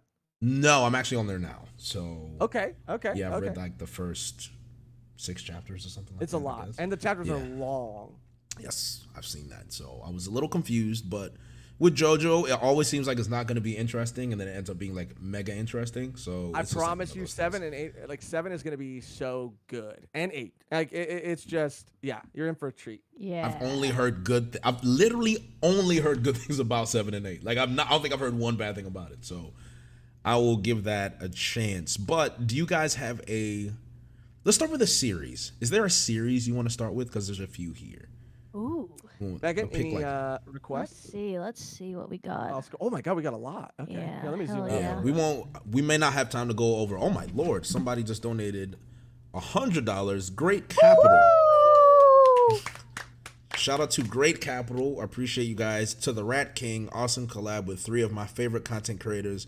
May your agendas reign forever. Thank you, sir. Oh, that was I appreciate beautiful. that. This is a Thank you. fantastic donation. God bless you, sir. Thank you. Beautiful. Now, did you guys have a series you wanted to pick? Yeah, why don't we start with we mentioned Seven Deadly Sins, so we can start there. I haven't seen it, but I would love for you guys to, because I know Jay and Megan have seen all of it. I'm assuming. I think Jay, are you like caught up on the manga? Because I've only seen like 2 seasons. I think maybe 3, and then it fell off for me. To be honest, I basically almost went into clinical depression after the whole Demon King stuff. Like after that got resolved, I was ready to be like, if I go any farther, I'm gonna have to see a therapist. So if I it go was any at that farther, point. I can't go back. Like I can't. Yes, I'll never be it's- the same. Yeah. I'll never be the same. It was bad. So like I saw Yeah. enough. I'll put it that way. I've seen Okay. enough. Okay. We can start there then, because I think I see at least one. Okay. There's a lot of It characters. stands out to you. There's I tons, do yeah. see Meliodas on the deck right here.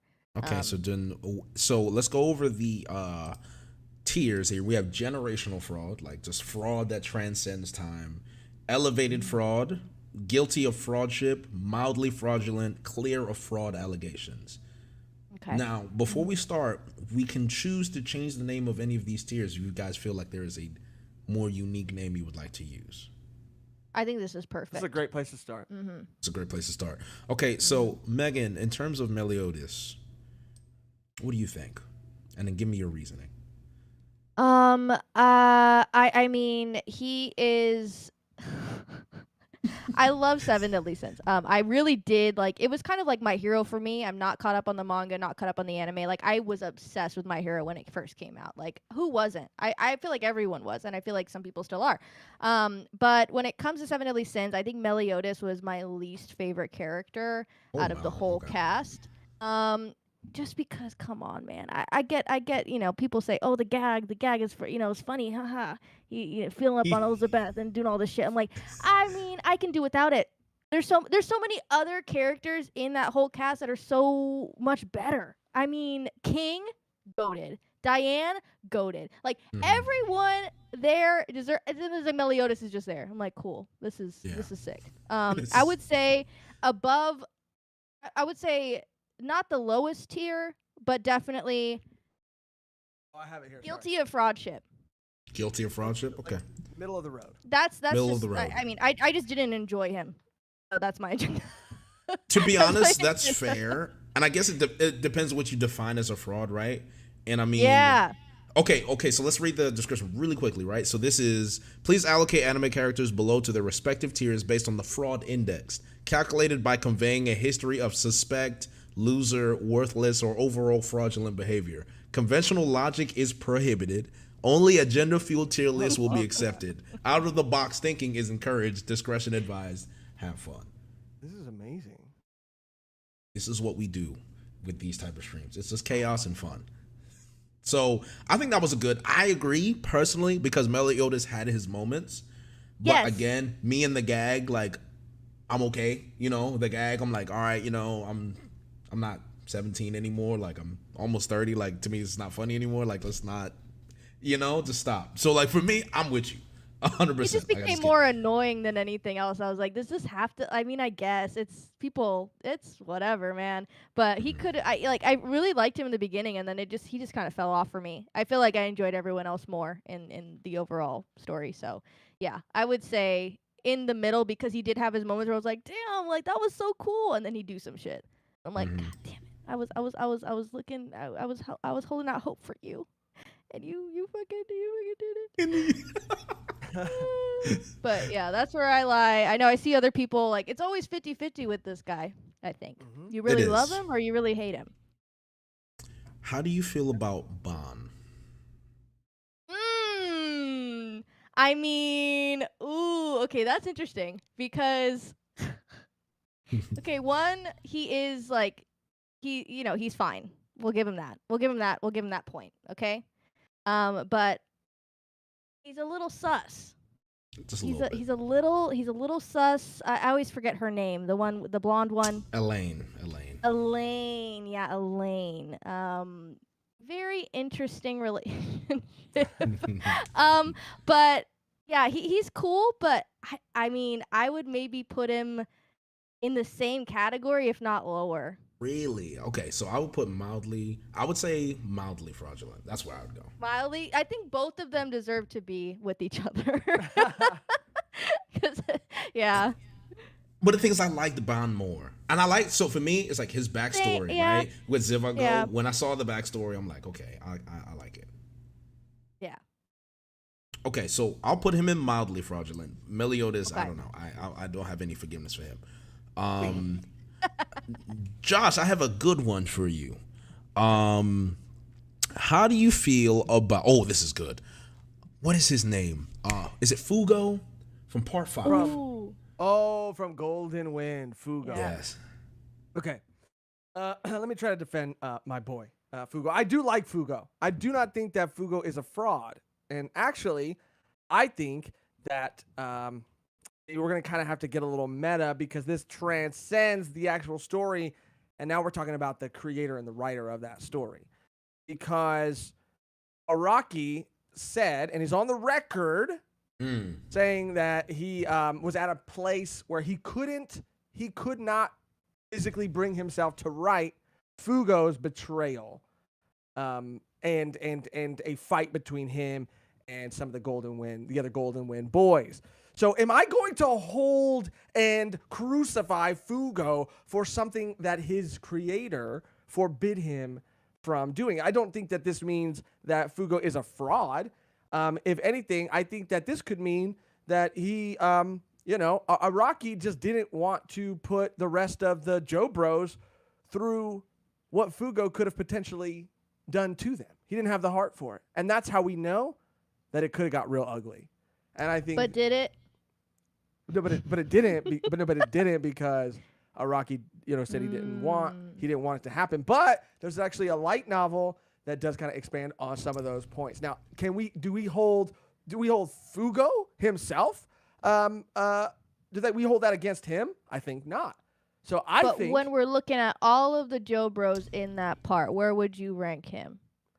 Honestly, look, I mean, you were just recently talking shit about Fugo's fit. I really people were was calling him a trash bag because his fit is full of holes. Yeah. However, I think it's bold. I think it's a choice. And if I had the body, maybe I would rock it.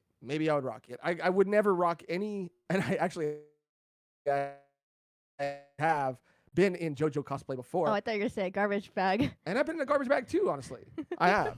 To lose a little weight, they say it makes you sweat more. Stupid.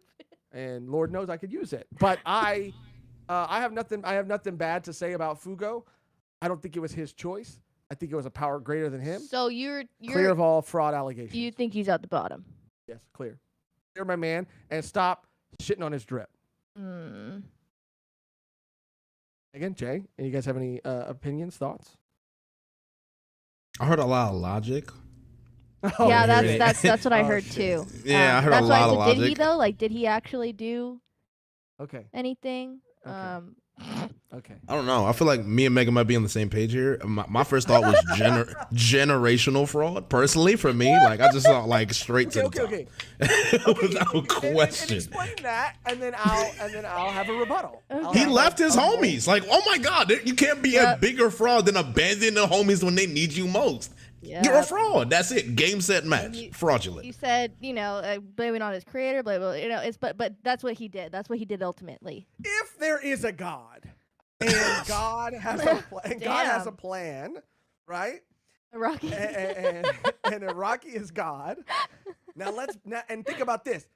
And if in this world, you got Araki as God, sure, right? You have me And then you have Jeffrey Dahmer. Just kidding. No. I'm kidding. I'm not going there again. I'm not. I'm just that was a joke. And let's say God has a plan, and I don't have free will. Maybe your God or this God allows for free will, but maybe he doesn't. And so am I responsible for the things that I do, or does God's plan prevent me from reaching my full potential? Am I on a railroad, a fixed course, because God won't take my training wheels off? But have you ever ditched your homies? Do you want me to be honest? I've ditched them. God damn! Holy shit! That's why you're vouching for him so hard. That all makes sense now. You're a snake. No, I'm not a snake. You're No, a snake. You're a snitch. No, I didn't. No. It wasn't like it wasn't a permanent ditch. Oh, first of all, my and God. I've had homies who I've been ditched by. Okay? So that's why you did it. That's why you did it to them. You did. It's a generational fraud. Put him on the list. Put him on the list. We have next to me. They said get him off the stove. Oh my goodness.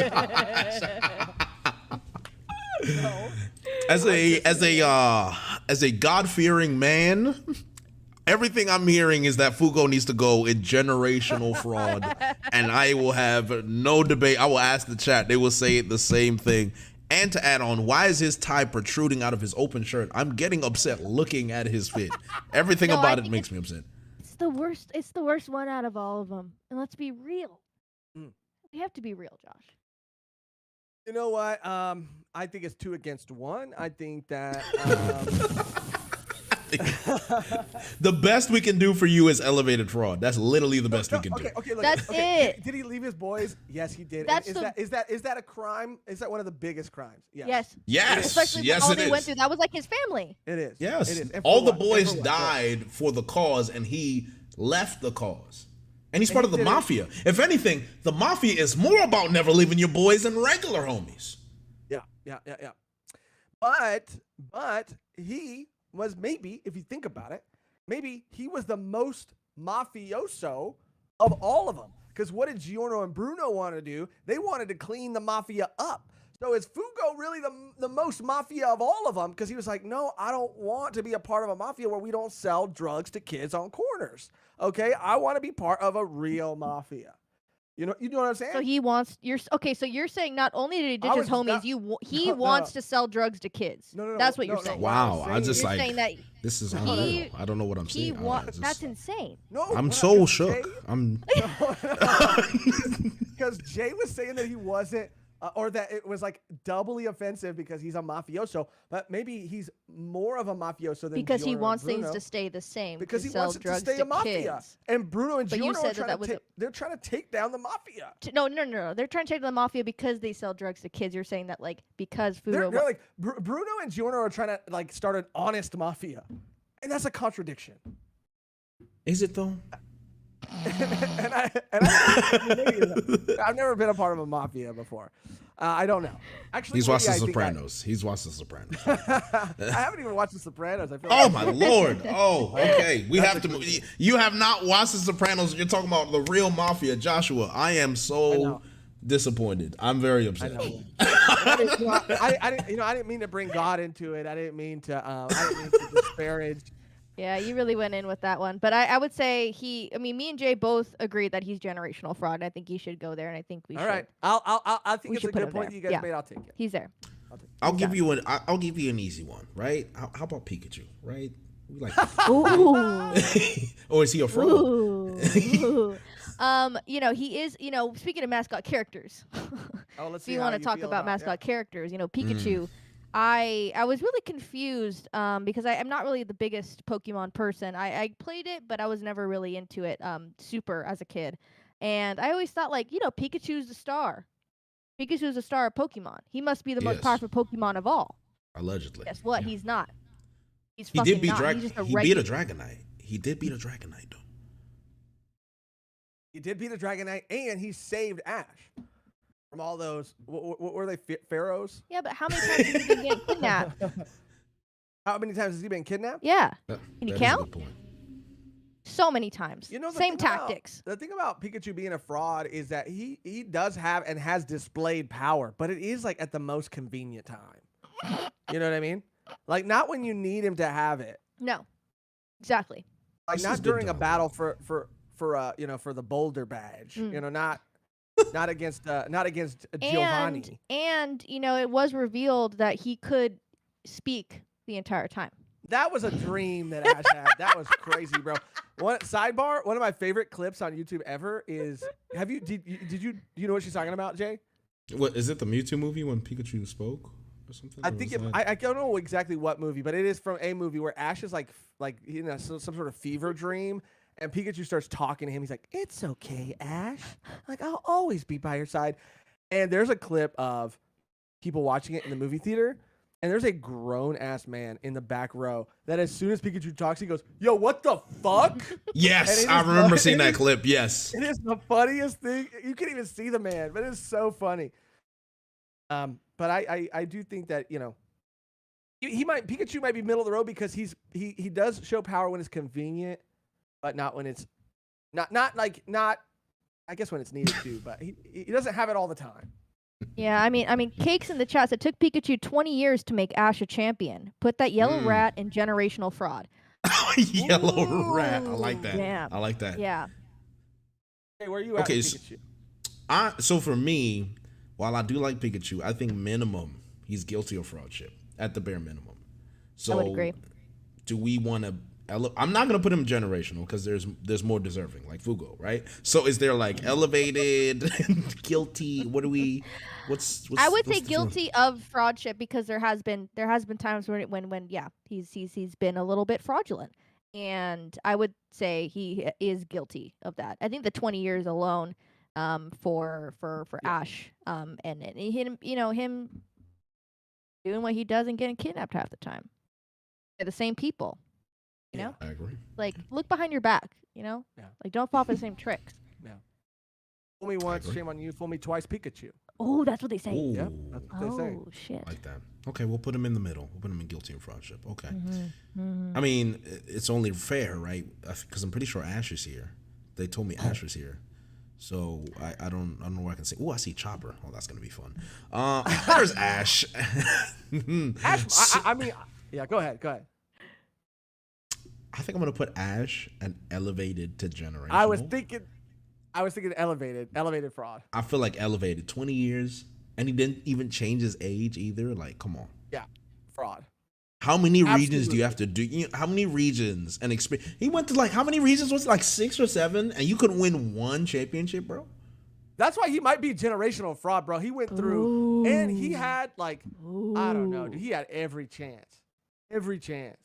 I mean, feel like everyone got better before him. I think Yeah. that too. Yeah. And, yeah. And it was a show. He was a main It was character. his show, and he couldn't even win. The I'm fucking- thinking we're leaning towards generational. I don't know. Are we? Is that the consensus? I think so. That was a great point, Megan. It's his fucking show. He can't even That was a win. PowerPoint. That was a 20 PowerPoint, years. actually. Yeah. We're throwing him in there. All He right. said 9 he caught regions. Gem Knight said he catch every Pokemon. He caught like 20. Exactly. It's not His a real whole baller. catchphrase was "Gotta catch them all," and this Oh bitch my caught Jesus 20. Yeah, Christ. bro, if there's a step above, I mean, this should just be generational fraud and then Ash. and then the Real. Ash, honestly, Yeah, he's the most egregious offender. I'll put him up here. I'll put him right in front of Fugo. Yeah. Let's do that. Okay. I'm gonna pick interest. Oh, one of my personal favorites ever. Have you guys watched Bleach? Yeah, we're watching the 1,000-Year Blood War arc right now. How do you feel about Chad? Oh,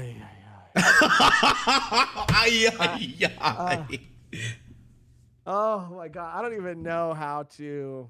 Put it into words. You don't even know where to begin. The disappointment. It's just because my disappointment comes from my love for him, right? Yeah. I want him to do so much more. I feel like he should be able to. And go ahead, Megan. No, I mean you're popping off. Josh has a very strong relationship with Chad. He sees himself in Chad. I mean, do. he's half and half, just like Chad. Yeah, I'm half white, half Mexican, you know. And when I Okay. read about Chad for the first time, I was like, That's my brother right there. Mm-hmm. You know, that's my brother. I think Chad is half Japanese, half Mexican. Yes. But you know, seeing him Seeing Latino flashback- king. He Mhm. was a Latino king. Yep. I've seen him flashback to him and his abuelo, and I know that Chad got spanked with the chancla like me, spanked with the belt like me, and I can feel that. I see that. I can feel it. Yeah, in the way he talks and the way he acts, and and honestly, you know, he has some powerful lines about like, you know, just like my who God. he was, but he doesn't really do shit. He He's- doesn't. He doesn't. And Sad. and it's when it's when shit needs to get done. That I mean, this man has some of the coolest abilities, but it took him until Hueco Moon. And meanwhile, Ichigo's learning how to do something that no one's ever done in the history of Bleach in 2 minutes. Yes. You know what I mean? He's They're saying, struggling. "Oh, it's gonna take you 20 years to learn this move." Oh, it And goes he's 20 like, minutes? Oh, you mean the move I just mastered like right now? Yeah, Like you know 6 what? seconds ago. Yeah. Excuse me? So I gotta put him on. For me personally, I this comes from a place of love, but I gotta say he's fuck, dude. I hate to say this, but since we're on JD Legends stream, Master Splinter, the King of Rats. I mean, I had to say elevated. I frog. would say the same. It hurts me, but I would say the same. Mhm. Elevated. Okay. Yeah. You know, personally you for think? me, What do you- my hatred for Chad is next level. So for me, generational is Whoa. instantly what I go to. But it's the same reason as Josh. It's like his arms, the thing on his arms. I'm like, oh my God, like full body. I'm thinking we're getting full body, hollow arm Chad. He's strong. You know what I'm saying? The big, silent, gentle type. I'm like, it's time. Yes. And you never get there. You just never, ever get there. It's always disappointment. It's always, let's wait for Ichigo. I'm like, oh, like just when will it end? Like when? I can't. I can't do it. I can't. Let's wait for Ichigo. I can't do real. it. I can't do it. I just don't. I don't. So funny. This one is going to be great for both of you, and well, honestly, all three of us. Why? Because we've done this before. Jing Frixis, or Freaks, however you want to say it. Because we talked about bad dads before. We have. Now, I have a spin for this, but I want to hear what you guys have to say. You go first. I feel Me? like yeah. Okay. Well, if we're putting out logic out the window, he made his yes. kid stronger. Oh, we're putting logic out the window. You came in like that, He made his kid stronger. but he didn't know. He didn't know what way Gon was gonna go. He knew. He did. He did. He said, "He's my son. He's going up to the top, baby." That's what he was saying. And I think he knew even at that age. Mm. Okay. Damn. He said, "Come find me," and he knew he would. He knew he would. He had that faith in his child. You know. Okay. I mean, you're getting real comfy in the Rat King's domain right now. I get real comfy. You know, I would say, compared to Because we're talking about Hunter x Hunter, like that world, like it's ruthless, Mhm. and he knows that, and he knows if he's gonna be anyone, he's gonna do anything. He's gonna come find me. Yeah. I would say that, you know, Ging makes Yasop look like Father of the Year to me. Oh shit! Because I mean, I don't know. I see him as somebody who had, you know what? Actually, I feel the logic slipping away. Well, I think like you were on the money, but you got to swap the roles. Yasop makes Ginge look like Father of the Year because Ginge, he was never there, but at least he left crumbs for his son to pursue the journey. Yasop didn't leave nothing. Like, what did Yasop leave Usopp? Bad memories. I finally come all the way around, Jay. I finally get it. Because It's- guess what, dude? What did Ging Freaks go on to do? He went on to be the best. And what did Yasop? Did Yasop go on to be a captain of a crew? Not even that. No. Not even that, That's a dude. subordinate. Damn. Just a subordinate. He abandoned his kid and his wife, sick wife, to be a subordinate, to be under another captain. And so I agree with you guys, and I've seen the light. Personally, me, I'm clearing the fraud allegations. That's just me. However, if you want to put mildly fraudulent, because when Gon did find him. He tried to run away, and then he had to fight other people in the hunter exam. Yep. Just to do that. Yep. Like, if you want to throw that in there, then Yep. we could put him at mildly. But I'll let you guys decide where you want to put him. That is true. I'll do mildly. I'll Let's do go mildly. Okay. I can do think that. I think I'm seeing the light now. And this is what it means to be devoid of logic and come up because, contextually speaking, he was a bad father. But No, of course. even then, yes, but it's like the context of the child, right? Like how the child came up. Gon ended up being a good little kid. I mean, he went a little crazy in the Command arc, a little unhinged, but children, they throw tantrums. It's that his tantrum was full of Nen and powers and violence, so that's a little different. And but it's okay. what did Yosip raise? A freaking liar, dude. Oh shit. That is aggressive, but I'm here for it. I like that. I'm gonna is use so that. aggressive. I'm so gonna use that one. Wow, Usopp fans, watch out. Oh my goodness. Shit. I feel like I don't know if the chat agrees with this, but personally for me, because you said something that resonated with me, because we have the Rat Queen, which is Murphy, but I think today we found the Rat Prince and Princess. I think we found them today. I feel like we could give them. I feel like we can definitely give them the title. Chat, if you agree, I feel like we can do that because if I give any. Absolutely not. It's just feeding us more. It's just feeding us more. Yes, the chat are excited. They say yes. Yeah, there it is. They're agreeing. So that is wearing fantastic. My crown of L's for this moment. Yeah. Just put Perfect. like two blocks of cheese on top. You're ready. You're ready. Ooh, we gotta have a crown of L's and a rat crown. Oh yeah. A rat crown would be fantastic. Yeah, I need a yeah. rat crown. Oh my god, I need a rat crown. You do. I should do that. All right, that's next on the list. So it's funny because the chat wanted me to do a goal and do a stream in a rat suit, and we actually went on Amazon and I found a few. So Hell yeah. that might be something I do. I think one of these It'll- days. It'll be very similar to Jolene in part 6. Oh yeah. She became a rat for a short while. I Oh wish, my god, she did. She did.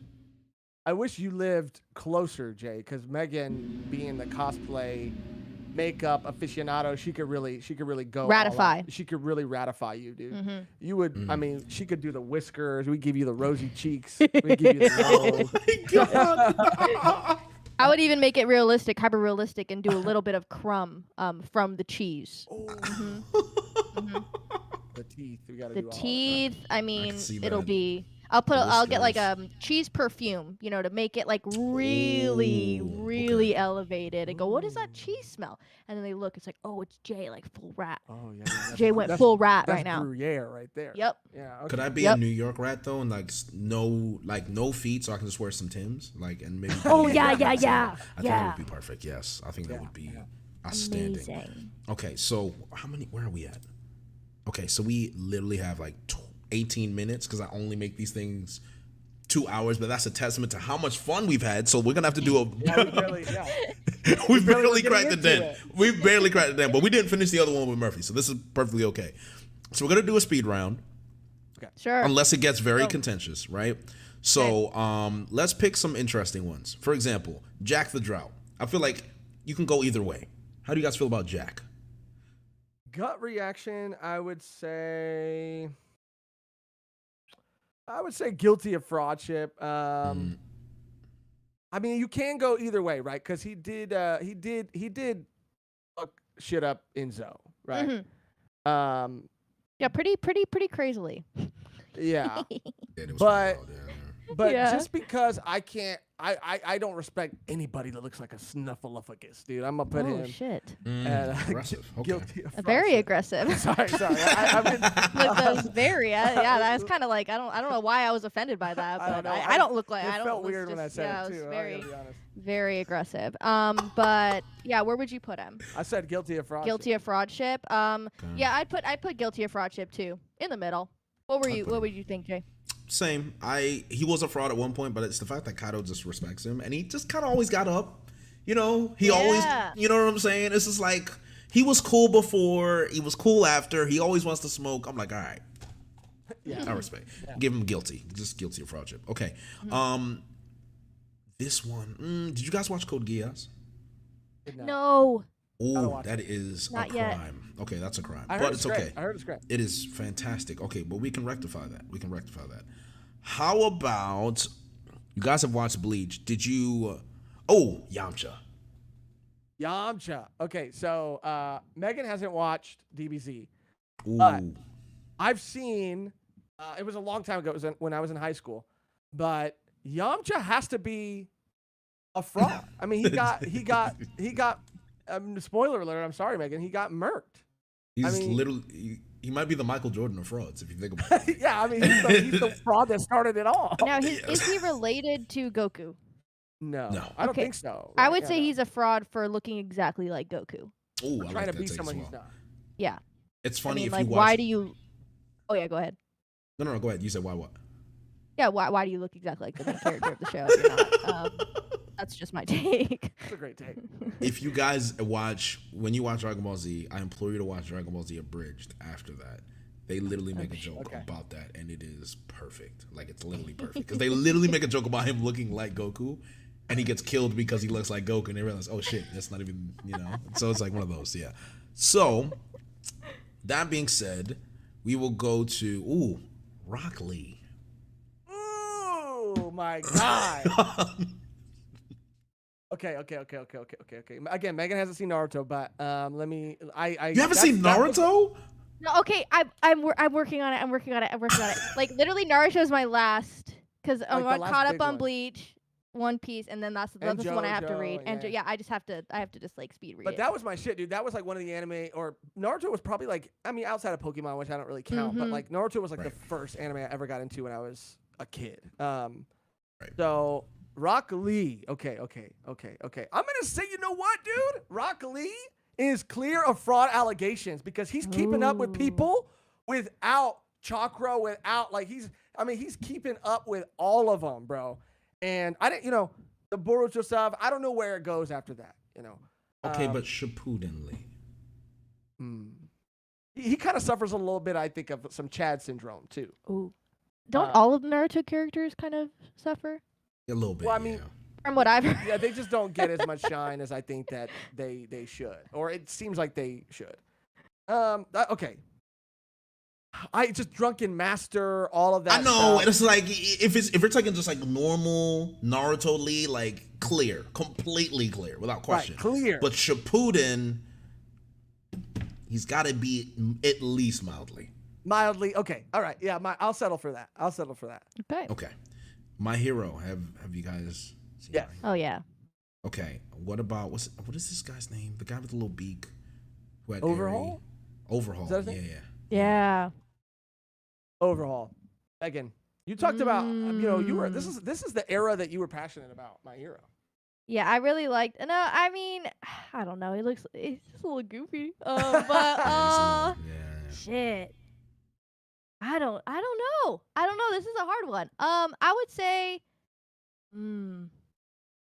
again, it's like if I don't know an answer, I just say mildly, like in the middle. But What did he do again? He was stealing. He was using that little Stealing girl. quirks. Yeah. steal to Yeah. quirks. create and the stuff, right? drugs to steal quirks, like reverse the quirks and stuff like that. Right. And does he need does his plague mask, does he need it because of his quirk, or is he just wearing it because he think it looks good? I think he's just being edgy. I won't lie. Well, that's why he's a fraud. That's why he's Okay. an elevated fraud. All right, then we'll throw it. Because it doesn't need it. Like, is it for your quirk? No. Then No, why are it's you just- using That that is- bowl? Yeah. And that yeah, is he chose exactly that. what it means to be a rat. But just that single reason alone, like, nope, elevated. Like, get him And up let me there. tell you another reason why too. Because if you are this criminal underground drug dealer, then you want to be as unnoticeable as possible. You want to blend in Yeah. as much as possible. Why the hell you got a plague Yeah. mask on and That's you a don't good even point. need it? Plague mask and a purple boa jacket. Yeah, you're peacocking, dude. We get it. Mhm, You want people to see you. And You won't be. yeah, you're bad Okay. at being a gangster. Ooh. Oh, this is mean, but I like this one. How about Kuina? Ooh, I can't. I can't. You know what you want to say. That's why you said you can't. You know what you want to say. Just say it. Just say it, Josh. You just. I mean, she's got to be.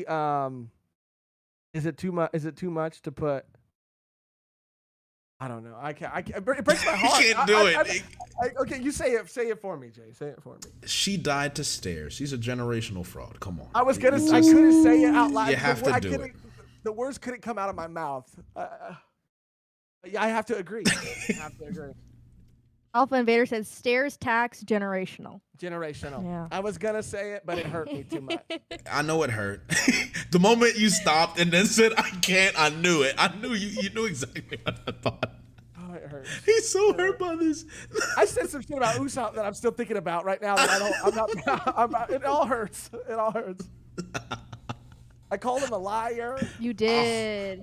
I hope I pray to God my clips guy, my shorts guy finds that moment where you're like you just freeze, and I want him to really hone in on that one. I really want him to. He's a storyteller, okay? He's a storyteller. Damn. Okay. No one's saying, not even...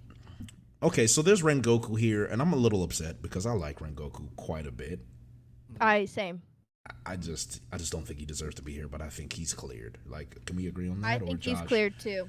I don't know, Josh. think He's kind of so? pausing. He was the first to die, right? No. I mean, the first. The first of the Hashira. The first Hashira to Yeah. die.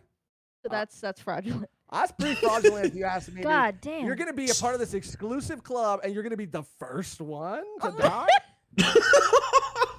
Like, by the way, I love Rengoku too. And it's like why he did everything right and his dad still didn't accept him. So that's pretty.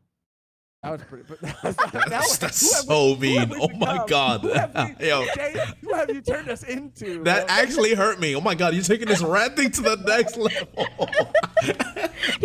Soxter said he made his father an alcoholic. That's if we're going back, if we're all I'm trying to say is chain of command. I mean, yeah. What do you? Yeah, dude. If you're, I stand by that, dude. If you're part of an exclusive club, the Hashira, okay, and you're the first one to get taken out, that says something. That says something. So I would say we were saying, you guys said clear. I'd say that makes him mildly fraudulent. I'll respect the rattiness and just put it mildly fraudulent. I'll just respect that. That is next level. Wow. That is next level. It's like it's so funny because it seems like it's either we create rats or it's just the rat comes out in you, and then I see it because Murphy said that she liked Shanks over Mihawk because he had better hair, and I was like, that's to me, that is fantastic. So now we have Rengoku's a fraud because he died first. That is the definition of a ratty take. That's like, I might put that in the dictionary. I might have to put that in the Bible. Yeah. Being a rat. I felt it. Dude. I'm gonna need a detox from this. Detox. Okay, so this one's very personal for me. Eustace Kid. I mean, there's only one correct answer, but if you guys want to challenge me. I don't want to You go challenge. I first. know how you feel, dude. I get it, and I have to agree. I'm assuming you're gonna say generational fraud because this man talked the talk, but he couldn't walk the walk, dude. He got and he was set up to be this fucking cool guy, and he was the whole time he was riding on Law's coattails. I'm gonna say it in Wano, dude. Yeah. Law's back was tired from carrying that man the whole fight, and so I'll say it. Yeah, generational fraud. I'm sorry. 100%. 100%. How about? Ooh, this is interesting. How about Green Bull? Ooh, Green Bull. I feel like have we seen enough? We've seen a good amount of him, right? But compared to I guess that's not true. Compared to other characters, there's characters who've been in the story a long time. We still haven't seen a whole lot from them. But Green Bull, I would say right now, I don't know. I would say I'm sort of I would put him mildly fraudulent. Yeah, I wouldn't put him clear. Where are you at with Green Bull? Where are you at? I just think that I can't call him all the way fraudulent because he did kind of off screen, King, Queen, and all them, but he ran away from Shanks immediately. I'm just like, come on. But after we see, because I know Shanks was on, well, not maybe as on Fraud Watch as Kobe or other people were, or Blackbeard is, but Shanks really showed us that he doesn't mess around. No, of course. And we've always been told that, but we've never seen it, right? Like And then we saw we it, saw we saw how like they acted when he showed up at Marine Ford. Like this has been throughout, but we actually got to see it with our own eyes. So the fact that Green Bull ran away after we saw that, like it makes him a little. I get it. I don't fault him for it. So I would say mild. That's just my 2 cents. Mm-hmm. I would put him guilty as fraudship. Okay. Megan, what is your? I'll stick with. I agree. I would say mildly, but I would do guilty. Well, I it's could switch. 2-1, so we'll put him mildly since you guys feel that way. Let's just do that. I just feel like I feel like we need to. I need to see more. He hasn't made a big enough impression on me thus far to really feel passionately about him being generational or clear of all fraud. You know what I'm saying? Jury's still kind of out on him. Ooh, I have a good one. Dragon. Oh, and Dragon's another people that everybody has on Fraud Watch. Dragon has been on Fraud Watch for a long time. Yeah. Yeah. Megan, do you have anything? I mean, Oh, this is what you're passionate about. again, bro, like, yeah, we talked about it in the worst dad shit. I mean, we talked about Ging, but we also talked about Dragon. He hasn't even once tried to reach out to Luffy at all. And he said, Sabo, you're my son now. Okay, for sure. Okay. I would say I love Dragon, I really do, but if he don't do something soon, I would say he's on elevated fraud watch right now. I would say He's so. on thin fucking ice right now. I agree. Okay. Yep. I'm in the same boat. I would not say generational fraud just yet, but He's getting there. he's getting there, man. He's really getting there. I mean, if Ivankov was on this, clear. Let's see, that's the thing. But Dragon, not elevated. The people that are we might have not seen Dragon do shit, but we've seen the people under him do shit, and those are the people under him. You know what I'm saying? So, but what does that mean? He can't do it himself. Maybe it's a long con. Maybe it's a long con. He can't And do it himself. He's a good public speaker. But I have to agree that elevated fraud seems fair. Yes. Because the clock is ticking, Dragon. Okay. Have you guys watched Yu-Gi-Oh? Not since I was a kid, but we talking about Kaiba. We talking about who? We talking about Joey. What's his name? We're talking about Joey Wheeler. Joey Wheeler. Joey Wheeler. You. I mean, for voice actor alone, I mean, it's clear. I mean, I don't know why, but his voice again. I guess I had a thing for a certain kind of voice actor. Yeah. The sleazy Italian, the fake Italian voices, Brooklyn and Jersey. So I mean, I don't know. I kind of like Joey. I mean, he's probably a fraud, honestly. But if we're not using any logic, then he's clear of all allegations. Really? Oh, just for the voice? You know what? I mean, this is no logic. There we go. Just for the voice alone. There we go. He's clear, dude. Hey, Oh, just yeah. for the Ayug? All right, maybe. Yeah, just for the Ayug. Ayug. Yuck, that's You. insane. Bro, that's also such a crazy just how they changed that for kids is so crazy. But it's perfect. But it's perfect. It's perfect. Okay, how about, let's see. We got like 3 minutes left. So I want to pick one more and then we will go to closing statements. Which one is a spicy one? Ooh. If you guys watch Code Geass, oh my God, we'd have such good ones. Let's end on a One Piece one. One Piece one, right? Ooh, I have someone on the list that you had mentioned at the end of your stream today, your chapter review. And me really? and Josh were both shocked. We went, oh, shit. And I think we have a lot. I think we have a lot to say. Okay, who is that? Okay, which It's who? it's our pastor, the Pastor Lucci. My God. Oh, Lucci, the snitch. Okay, big snitch. Oh my God. And we're throwing away logic. Yes. We're throwing away all of that, and we have come to serve Pastor the Pastor Lucci. We go to the Lucci. Church of Lucci. The Let me tell you this, Church of Jay. Lucci. We're getting. Let me explain. You know, you got to explain the rat thing. Let me explain Pastor Lucci to you. Okay, So all right, I'm here. Pastor Lucci comes from, you know, when we did our Done Piece videos, going through all of One Piece and doing cosplay. There was one episode where I cosplayed as Lucci, and I did his whole outfit. And as I was like wearing the top hat, and you know, I had everything right. I realized that something about, you know, the goatee, I don't know what it is, the hair, all of it combined, it brought out like my inner like Southern pastor. You know? And you're a Southern boy. You're a Southern boy. You know, I was, my dad grew up in California, but my mom from Virginia, and so the Southern, you know, she's a very, you know, Christian lady, a good Christian woman, and she would go to those, you know, those churches in the South, and I just felt like the spirit of a Southern pastor take over me. And so I just began, I don't even want to say, honestly, that I was talking. I really feel like Pastor Lucci was talking to me. Yeah. Yes. Yeah. And it happens from time to time. You know, he does kind of take over my mind, my body, and my soul. And ever since then, he has been our pastor. He has been our pastor, and he provides us and he guides us through the world with the word of One Piece, right? And so, is there any logic attached to that? No, no. Is it our like the heaviest agenda that we have on the? It sounds whole like a channel? very heavy Yes. agenda. Interesting. Yes. Okay. Yes. Lucci Yes. is a pastor, whether he knows it or not. Whether he knows it or not. And so the fact that you would disrespect a man of the word like that, and you would say the things that you said about Pastor Lucci, amen.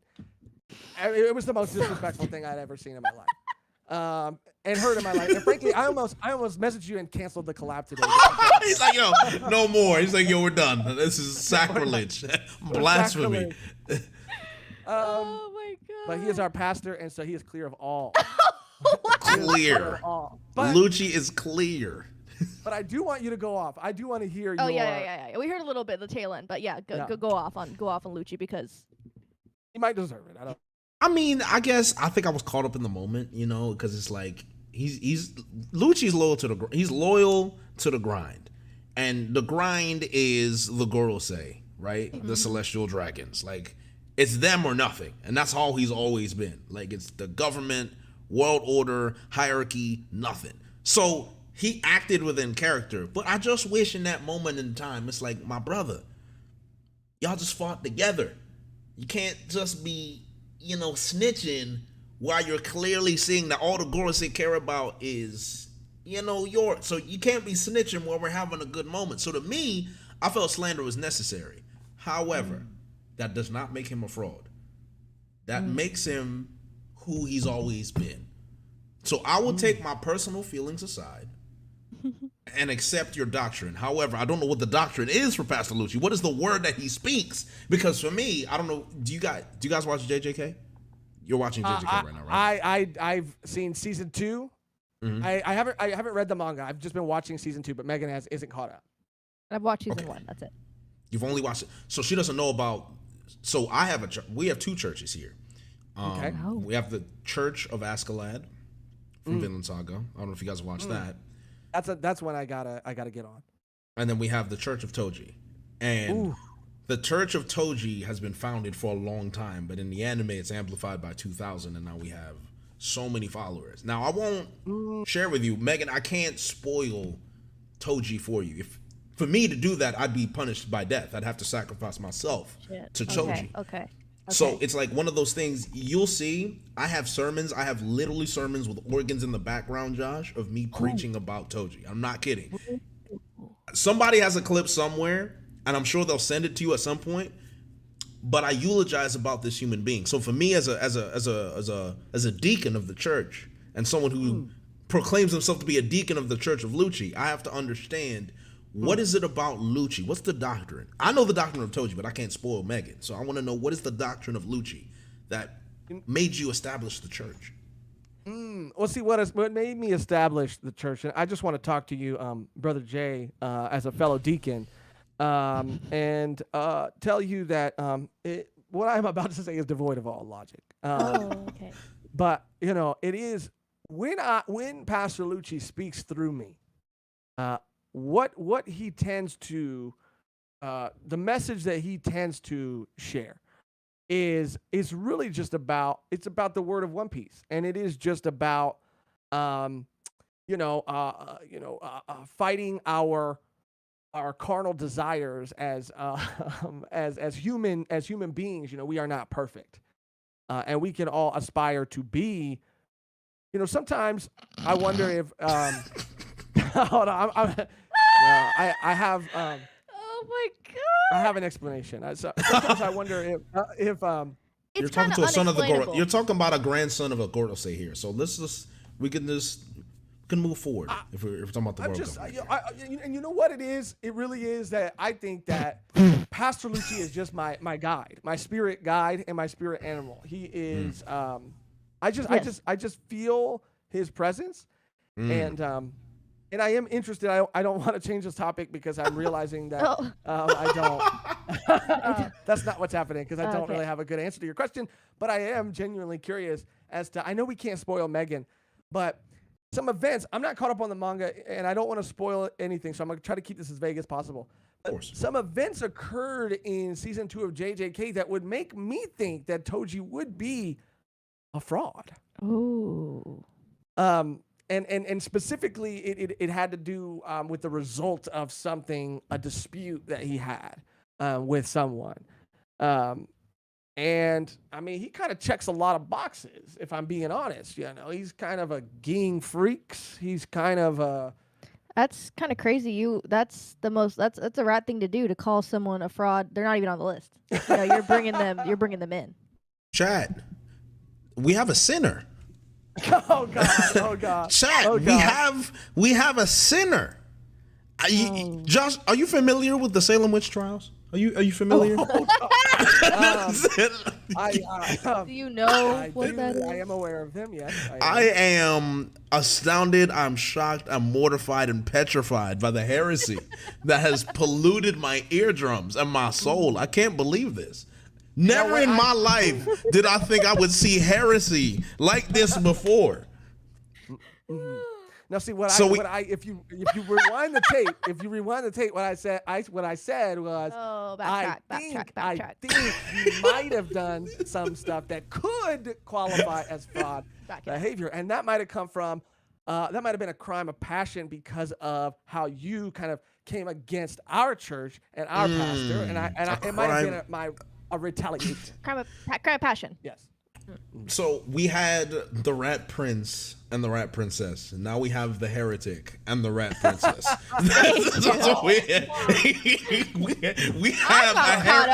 we have our first heretic. I've never had a heretic on my channel before, but this is unreal. But here's the thing: you have a chance because Toji's good, right? He is good and he is gracious, and as we continue to watch in season 2, I believe that you will be converted. By the end of season 2, you will be converted. Megan, I implore you, start season 2 yes, and be saved. I think that's the only thing I can say. You have to be saved. You will be. And I just, not only do I want to have the Jay, Deacon Jay. I would also like to address the congregation, and I would also like to say that on behalf of the Church of Pastor Lucci, I deeply apologize for my heresy and my words of blasphemy against a fellow or another pastor. I apologize. That was not very. Pastor Lucci would not condone that kind of behavior, and I apologize. Yeah. Okay. So then, chat, how do we feel? How do we feel about this? Are we accepting? How do we move forward? Are we accepting the heretic's apology, or or is there penance? Is there penance that's needed?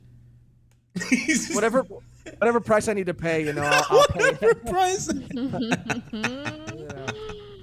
Did he apologize with his hand on the Bible? That's a great question. Now, do you have a JJK volume on you by any chance? I think I let me go get one. Hold on. Yes, I think. But the chopper. He didn't want to put his hand on the chopper notebook. He literally dodged. You see how fucking fast he dodged that shit? He didn't looked even at me look at and it. then dodged. Bro, that was fucking insane. insanity. He said, "Oh yeah, let me get it." Looked me up and down and like I'm appalled.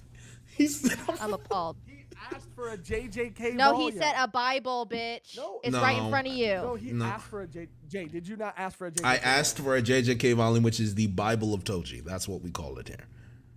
And you'll see here that this is fitting because this is volume 1. Volume 1. Jujutsu Kaisen. And I want to be genuine, okay? I don't want to give some phony baloney freaking apology right now, dude. I want to be honest and open. I've had a tumultuous relationship with Jujutsu Kaisen. Put your hand on it.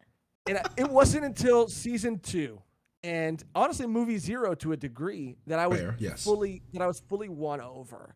I think that Yuji, you know, he didn't win me over as a protagonist. And that's you know, in season 1, I think that there were far more interesting characters. Agreed. Yeah. And it was movie 0 and season 2 that really like sold JJK, sold me on JJK. So I do want to apologize, and I just want to say that I want to be honest. I don't want to hide from. I don't want to run from my past. I want to confront it. And with my hand on volume 1 of the great Jujutsu Kaisen, I humbly kneel before the congregation of Pastor Toji, and I ask for your forgiveness. It seems the chat has forgiven you. You've been forgiven by the congregation. I think we're okay. I think we're good. I can start it out. Thank you. I don't deserve it. Thank you. Someone said he says not kneeling. These guys are ridiculous. So get on your knees. Yeah. Oh. I almost fell. Did I almost say shit? What's I to say? Guys, it has been an absolute pleasure having you guys on. My chat adores you guys. It's great to have you on. It's been a long time coming. Sorry about the mix-up on Tuesday, but we're here. Yes. Yeah. So definitely appreciate that. It's always so fun talking to you. Yeah, it was like so you said much in the fun. beginning. Like your sense of humor, your community, like this is like what we love most about anime and manga. It's just like being goofy and like talking to your friends about the things you love in a silly way, but also like you're serious about your agendas, and that's that passion that makes it so fun, you know. Yeah. So anytime, dude, anytime. And then, is there anything you guys want to plug? Don't forget, obviously, Volume 1 podcast. If you guys are not familiar with their work, you know, I always say this, but once you are a part of the channel and the official, wait, hold on, I just changed the thingy. Hold on. Did I? No, I messed up. Give me 1 second. I hate when I do this. Okay, we're good, I think. Perfect. All right, we're back. Yeah, so if you are not a part of the Volume 1 podcast, if you have not subscribed to them, please sub to them now, or otherwise you are not an official rat. So definitely subscribe to Volume 1 podcast. They are a part of the family, and we appreciate you guys greatly. Is there anything you guys want to plug? Content coming up? Anything? Megan? No, I mean, not necessarily. We may be going to. There's going to be a One Piece live action event in Santa Monica on Thursday. On Thursday, this upcoming Thursday for the break week. So any LA natives or any people living in LA, if they're going to that, we will be there. We'll probably be streaming or making a video of some type. Yeah, because they're gonna premiere the first episode of the live action there on like a week before it comes out on Netflix. So. We're gonna and general admission tickets, if you're in LA, they're doing it all over, but they're free. So if you can get one in any area they're gonna be in, get one. But yeah, we're gonna be putting out some videos about that. We do One Piece chapter reviews too. I know Jay is the king. Jay is so funny. But if you're looking for more after Jay, then we do talk about the chapters every week. We try to make it as funny and as enjoyable with our segments and our L takes as possible. Yeah, usually on Thursdays. And then just subscribe to the channel. That would genuinely mean the world to us. We love this community. We love Jay, and thank you for having us, man, and letting us just be goofy. No, of course. It's been a pleasure. It's been fun. I think my favorite part is definitely the court case. I didn't think we'd get into character that deeply, but that was funny. And I think me and Megan looking at you, Josh, with your defense. Oh my goodness. We were just like, where is he going? I was recovering from that the whole stream. Oh, you God. give him a spoon, and he just goes in the kitchen, and you don't know what's gonna happen. Bring it back to me and eating food for some No, reason. okay, you took it that way. I was talking about Where am I supposed cooking. to take it with a freaking? I was talking about cooking. You said eating. I said cooking. You were not eating. You were Oh, cooking. is it the one time was in my life cooking. I haven't ate? Is that what you're saying? Oh my God. Thank you, Jay. Thank you. Of course.